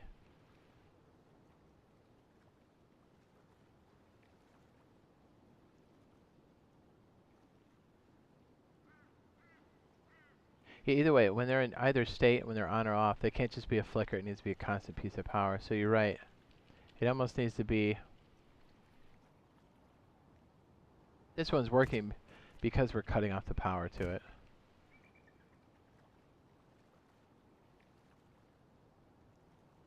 For a second while we're trying to merge this. Let me try to merge this and see what a mess it is. Then we might have to push off to for another time. But yeah, this is gonna haunt me until I fix it. It's just one of those things.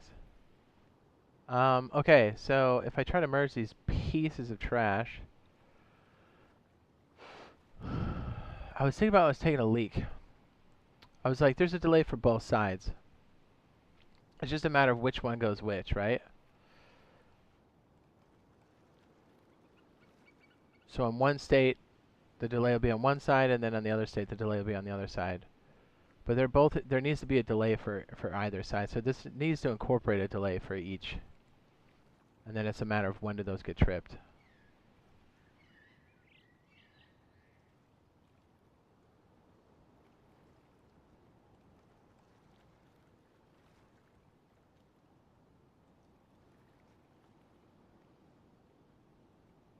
So we might be onto something with this.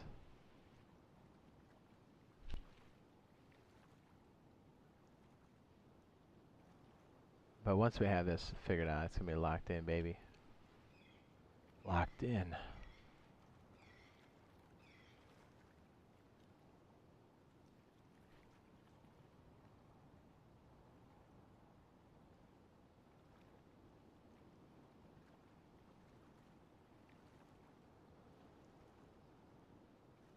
I don't think Reddit has something like this.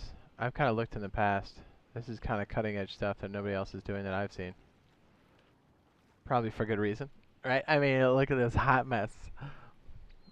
We're getting there, though. What's strange is, again, once we kind of get this switch in the right state, this totally works. Which I think we've created it with the right delays and stuff on either.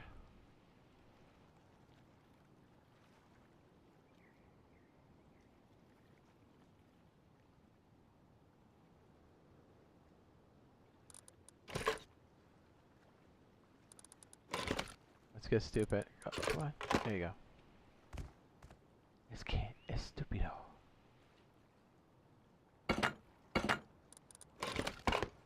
We're not worried about power constraints now. We're going full ham. We're going dark mode.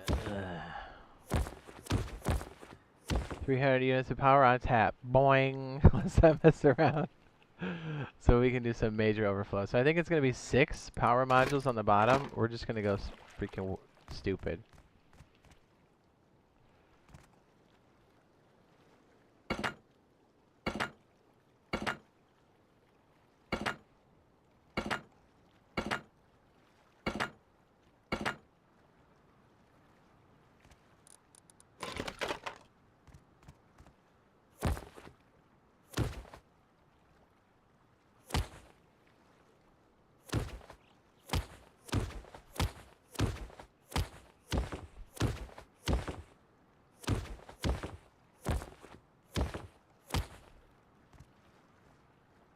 Miss it? I did. Come on. Yeah.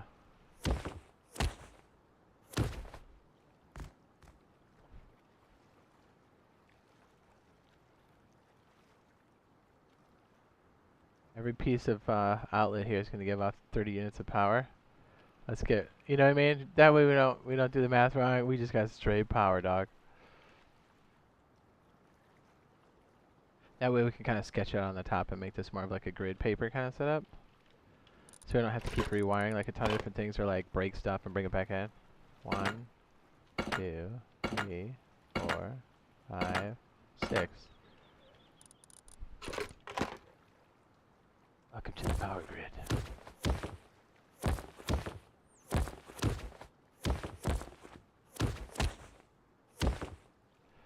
What's up? Like to lay on and off. This is, yeah, is there an option on the wheel to just the one like the TC or off switch? Nah. Like for delay or delay off? No. Here's the problem.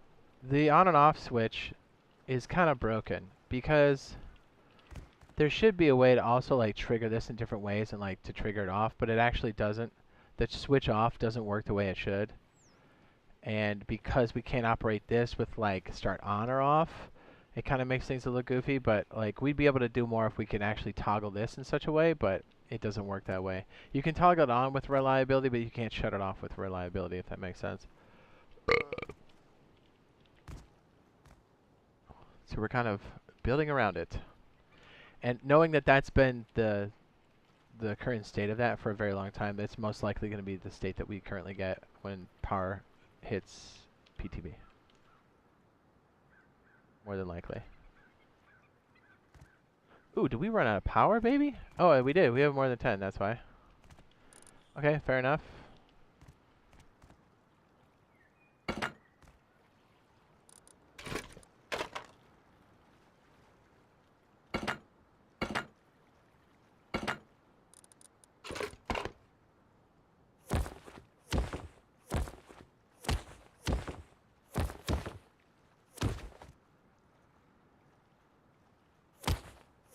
How about 600? What's up? Not messing around, dude.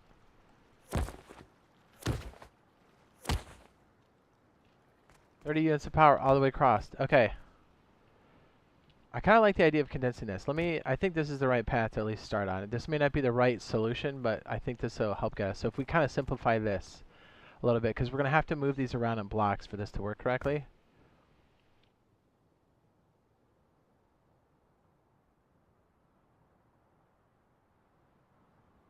Okay, so for this one, we've got the power coming up. So all these black things down here will represent the power that comes in, so it'll be irrelevant as to like how much power they need, because we'll just solve it. Okay, so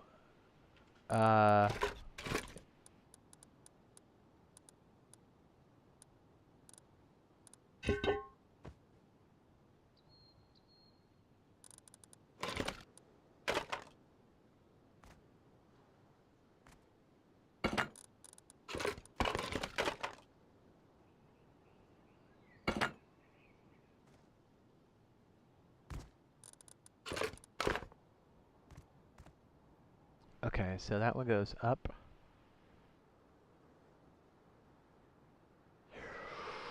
Ooh, we can almost push it over the side then, right? If this green piece is... Oh no, it's not, is it? Oh no, that's for the turret. Okay, hold on. The top of this is the turret side. So this needs to be slid over. Right. Or I guess that's fine if that's... Wow, that's awfully confusing.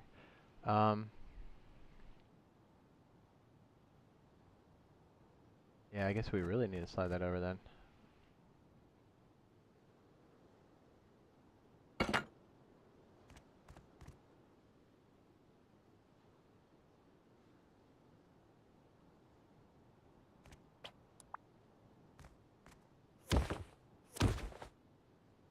And then that becomes the power from somewhere else, which is kind of this guy here. Because really this is sitting in between all of this. If you're not totally confused, then allow me to confuse you a bit more. That'll make it as easy as heck. Yeah, dude. It's like when you test this switch here, it almost looks like it works, but then like when you check like some of the other conditions, it like breaks the switch, and there's like certain ways you have to reset it back. It's unreliable in the off, using the off toggle area, so it's best never to use it. At least currently as it stands right now, September 2022. It's been like that for a very long time. Because we move this around, it's a little bit more confusing. But like this switch sits here, and maybe I'm doing it incorrectly here. I don't know.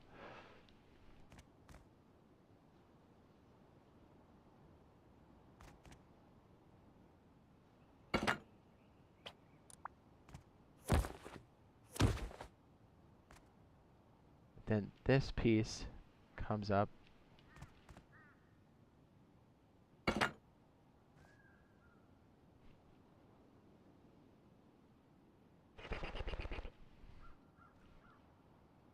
This one's almost completely different.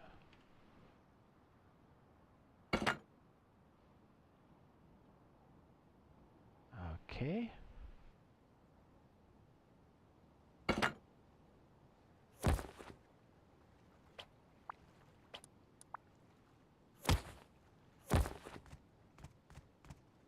Oh.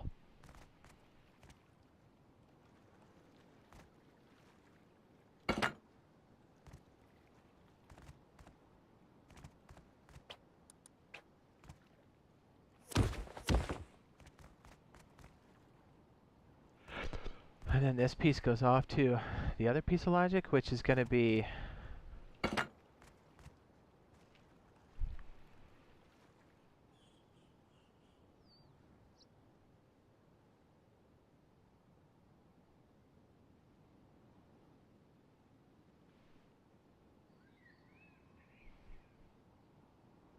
Isn't that interesting?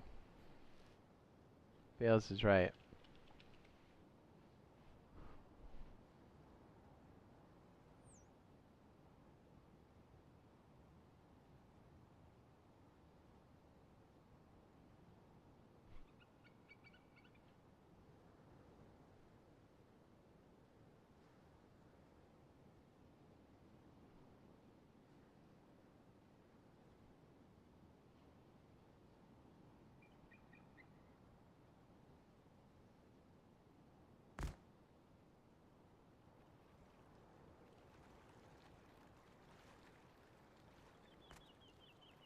Says, can power off trip the memory cell? Then it could be 2 timers off of 1 cell. Yes.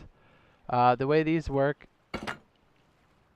you got set, reset, and then you have toggle, which is incredibly useful. That's what I'm thinking. Maybe we should use that timer for both, but Yeah, I think this, because this kills the power on this side. Not for this one, but for this one. It does. It cuts the power completely. That's not correct. And then the other question is, where's the input on this freaking hot mess? Dude, I think my original solution is bad, right? It's so, like, not good. We barely got it to work like that. I almost want to work it a little bit different. So let's say I like starting 4 or 5 different things here. If that's the piece that comes back around, it's so janky, dude. This is almost correct. This one, not so much. Because it involves killing the power, not toggling the state. I think Fails is right. I think these guys always need power to some degree. I was trying to do it with energy conservation in mind, but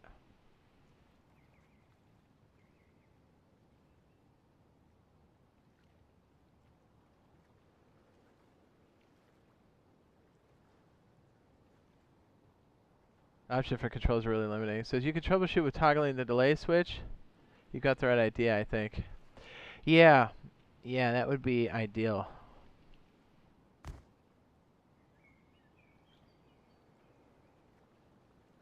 I almost want to start from scratch because this works, but in a very broken way. We got to start from. We put in the memory modules as an afterthought. I think we need to work it back from there. Because if we can get it to work in one state, I think we can just flip-flop the stuff on the internals and make it work. I hope. Just turn this up real quick. Give me a chance to think for a second. But I guarantee you, once we solve this, not only will it be a nice, easy-to-go like solution, you'll be able to solve stuff that has this type of problem much easier. I.e., random door opens, which will be hot.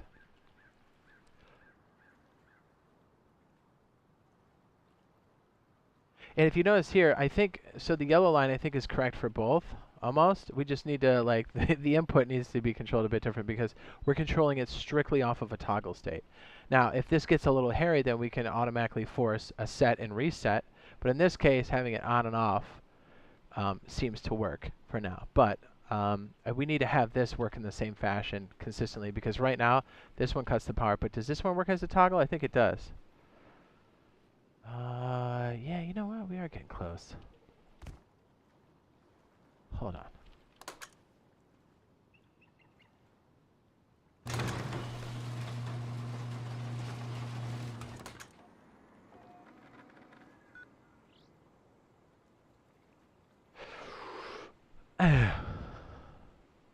Oh, we're so close.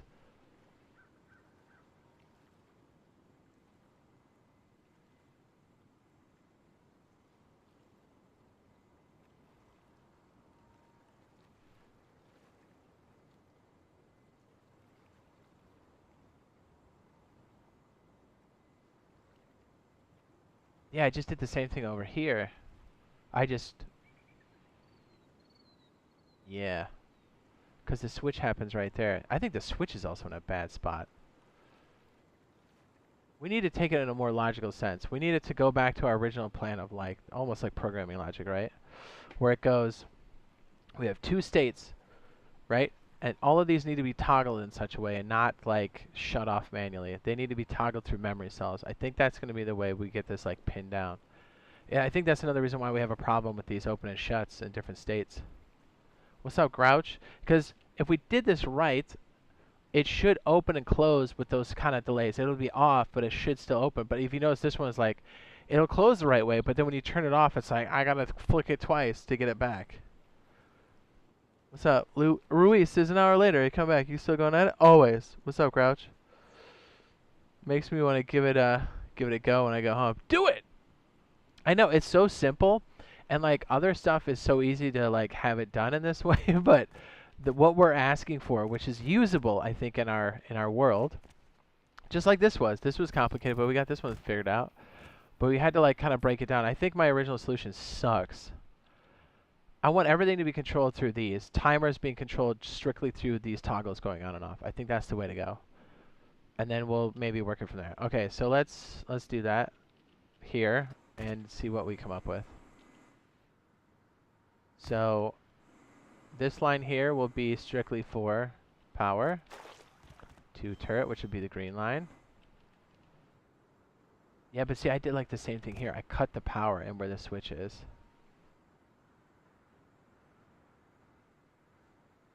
Can you say again what you're trying to achieve? Okay, no, that's good. The more brains on this, the better. You guys have all had really good ideas. And again, this will make you that much better at electricity. Okay, so this is the, kind of ignore the switch, the red line, right? So let's say you've got this in the universe. So I'm going to go ahead and delete this so you can see it. All right, so we want the ability to have, on a standard setup, you notice that when you open a turret and a door, actually, let me show you this.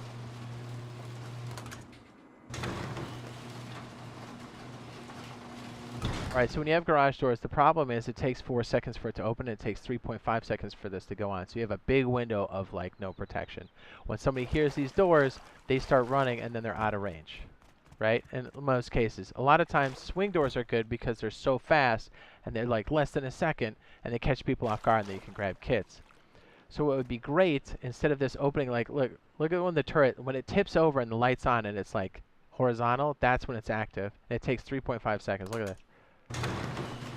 Expose, they can run, boom. They have 3.5 seconds to run. That's a problem. Same thing when you close it. Look, it immediately turns this off and it takes 4 seconds for this to close, leaving this more exposed. So watch, look at that. Off immediately. Ding, ding, ding, ding. So a way to prime the turret. Oh, whoops. There we go. A way to prime the turret first. 1, 2, 3. Then open the garage door. You have immediate coverage, right? And same thing. So that's the open state. That's what we want, right? We want the turret to prime first for 4 seconds, or be on, and then the doors open after 4 seconds because you know the turret's on. And that's the open state. And then the closed state, which is close the doors first, 4 seconds, 1, 2, 3, 4, then shut off the turret.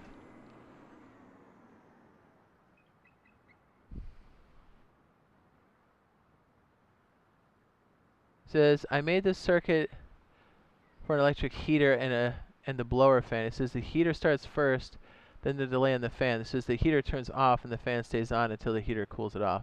Ah, yes.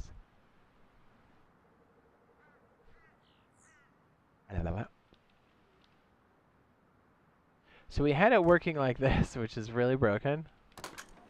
Look at that. 1, 2, 3, 4 trips. But like it works when it opens, but like when you close it, it doesn't work in the same fashion. I have to click it a bunch of times.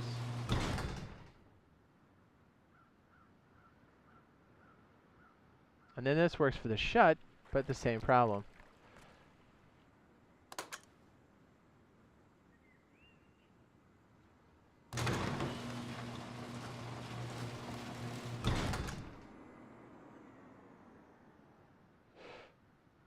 You want to cheat that with a sensor? I think with the switch first, and then we can work the sensor in. I'm not worried about the sensor. We've got that down.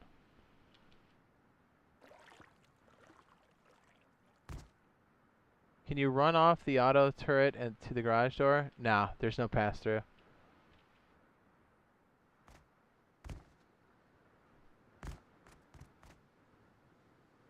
There's has target and stuff, but that would leave a condition where it would be people could exploit it. Now the question is, we have these two states kind of working, which I'm not convinced the switch is in the right place for some of these, but as in how do we merge these and what does that look like? Here, I'll leave the cable on. This is the open condition and this is the closed condition. Here, I can even do this. This might even help. Is that a little better? Yes.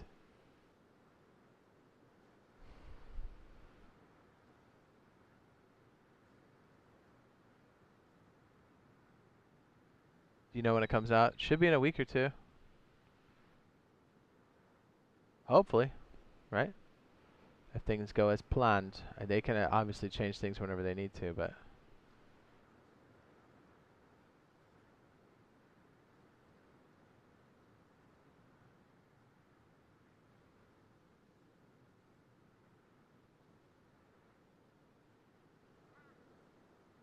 See, I think the second one, the one that's closer to the top of the screen, is closer because we're actually controlling it with toggle states as opposed to, like both of them are. It's just a question of where does that delay occur.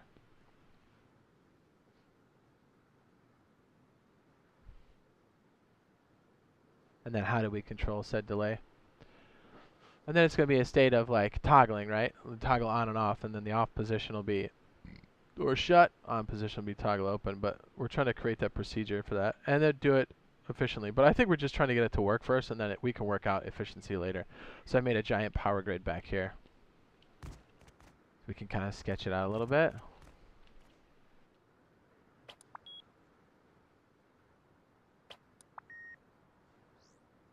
There's 600 units of power and 30 units of power going across the bar at the bottom on each block, almost like grid paper.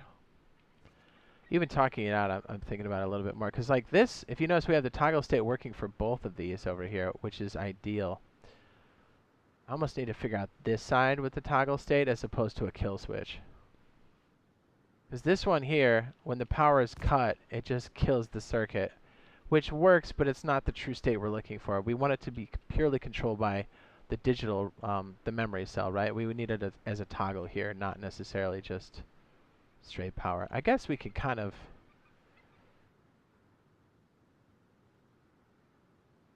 I guess we don't really need that there, do we? Hold on, let me see if I can fix this one. Did I take a screenshot so I don't fuck this up?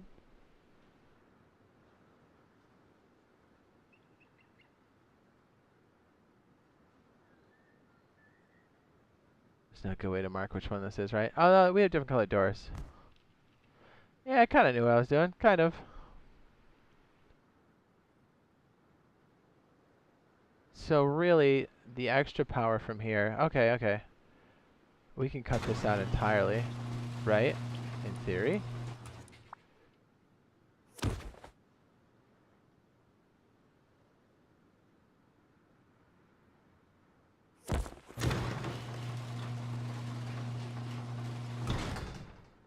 And wouldn't the excess just go here?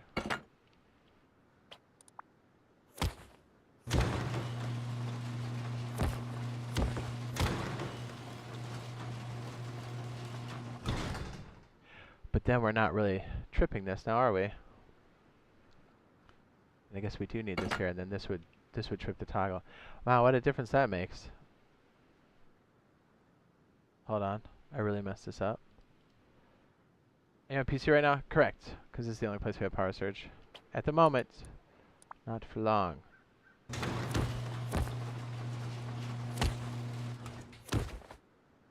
How much is coming through here? 30? There we go.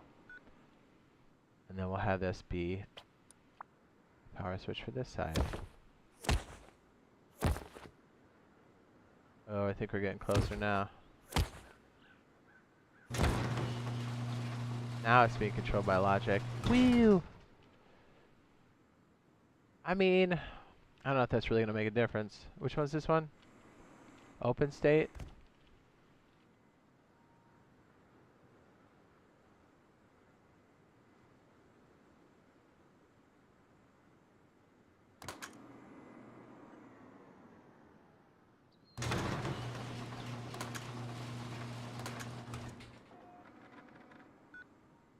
The turret's always on.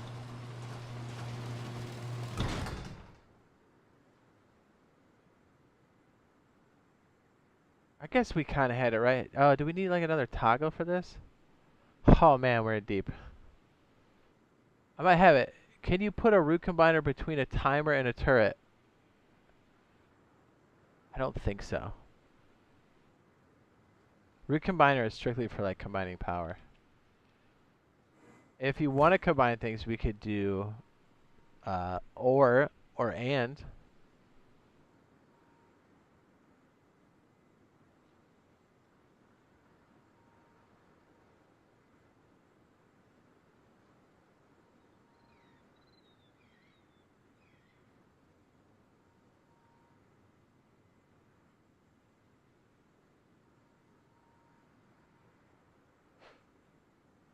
Says, how does it work? Will it make me being a grub like me easier? Yeah, when we have all this solved. We're just solving it in real time now, so.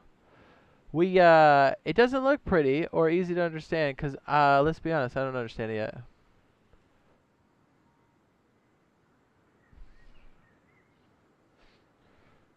Ah. Yeah, the problem with this is now this is on at all times. So this switch almost needs to be its own logic now, doesn't it? I think we had it right before.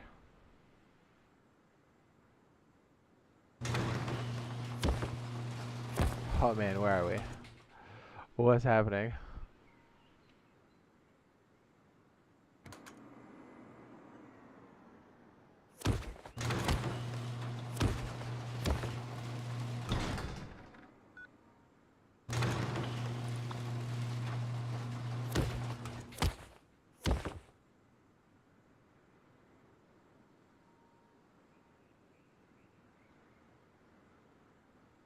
Oh man.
One, two, three.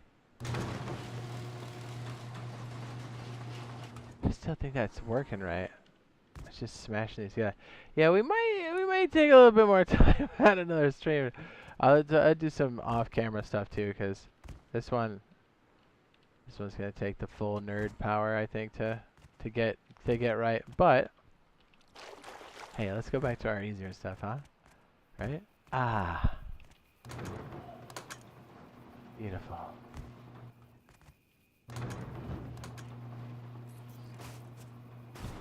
Scenarios. Anyway, so yeah, this should be coming relatively soon. Obviously, we're going to have this all broken down a lot easier to consume. We were just doing a lot of brainstorming and doodling out stuff. But hey, maybe we'll open up electrician part of the Discord so we can discuss things like this and share ideas. If you guys are into it, let me know. I'd be more than happy to do something like that. Yeah, until next time, we'll be attacking this again. We'll be doing a lot of combined streams, I think, until this stuff comes out. Even while it's coming out, because I think a lot of people are gonna have all kinds of cool questions and stuff that we're gonna solve and try to get there. I know we're gonna get this one solved. I know it without a shadow of a doubt. It's just a matter of how long this one's gonna take. We're getting there. So be sure to drop a like and hit that subscribe so you don't miss any of those news notifications. Also gameplay and stuff like this here. We're going to have plenty of guides here for people that don't want to mess around with this insanity. And we'll have things all boiled down nice and simple for you to make things much easier. So we'll see you guys again real soon. I think, this is a word, they're going to have power for the timer and the switch to the turret with a root combiner. So when the switch is turned on, the timer gives power for a few seconds to the turret. Yeah, it doesn't work in reverse, though. It only works from 2 to in. What's up? Roberto says, woo. Do we have a galleon yet, boys? Do you know?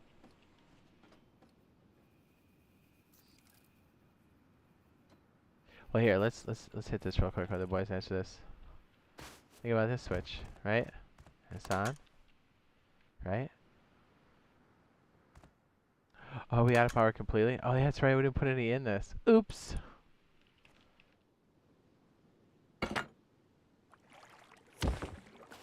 Here, let's charge this side. And then let's have this one go to the back side. Yeah, we got heat. We can turn on water. More importantly, you can have a switch activate your furnace on a switch or a timer or a sensor. And then you can have things like this turn off your furnace to let people think that you're home, but you're not. Or you can activate switches for trap bases like this. Trap people in, to bait them in, to do all sorts of things. You can do this remotely, or you can do it from a switch itself. Or you can even get as heady as having an authorized switch where only the person who owns the base can come in and flip the switch to open all the doors in the base. So even when you're in your core over here, you can still close all of the doors, but only if you're the owner of the base. Or if somehow you're at the door here and somebody comes in deep on your boy or kills you, you can spawn inside of the base and shut down the entire circuit so nothing can go wrong. All the doors close automatically. As a matter of fact, it would be better if the doors were open and I did that. That would make more sense. And then you can kill the switch entirely, so then people just have to use doors in a normal way. So this one's actively usable. We're going to use this, hands down. It's an authorized switch, so only if you own the base can you flip these over. And if you destroy these, it makes the circuit completely useless. So it will fail shut no matter what. So if somebody hits part of the base, all the doors close.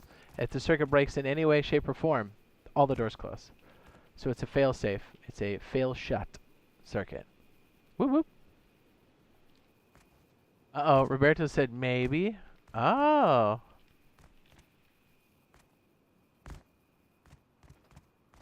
So it's definitely trying out on P2B. I'm excited. Yeah, I'm anxious to see if anybody else cooked this up. Here, I'll stand in front of these to hopefully make this a bit easier.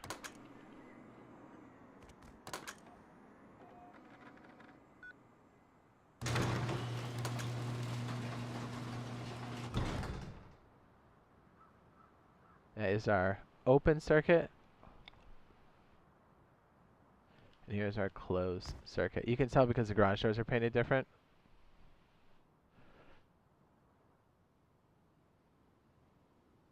Boom, he says working on it now. Beautiful. Beautiful. Well, thanks for all the help, guys. We're going to have some more of this kind of stuff. By all means, if you guys have specific scenarios, bring them to the next stream. It'll be dope. I think we're doing Sea of Thieves next. We might have a little bit of time in between, but we'll try to post up that stream time as quick as possible. So we'll see you guys real soon. Love your bush.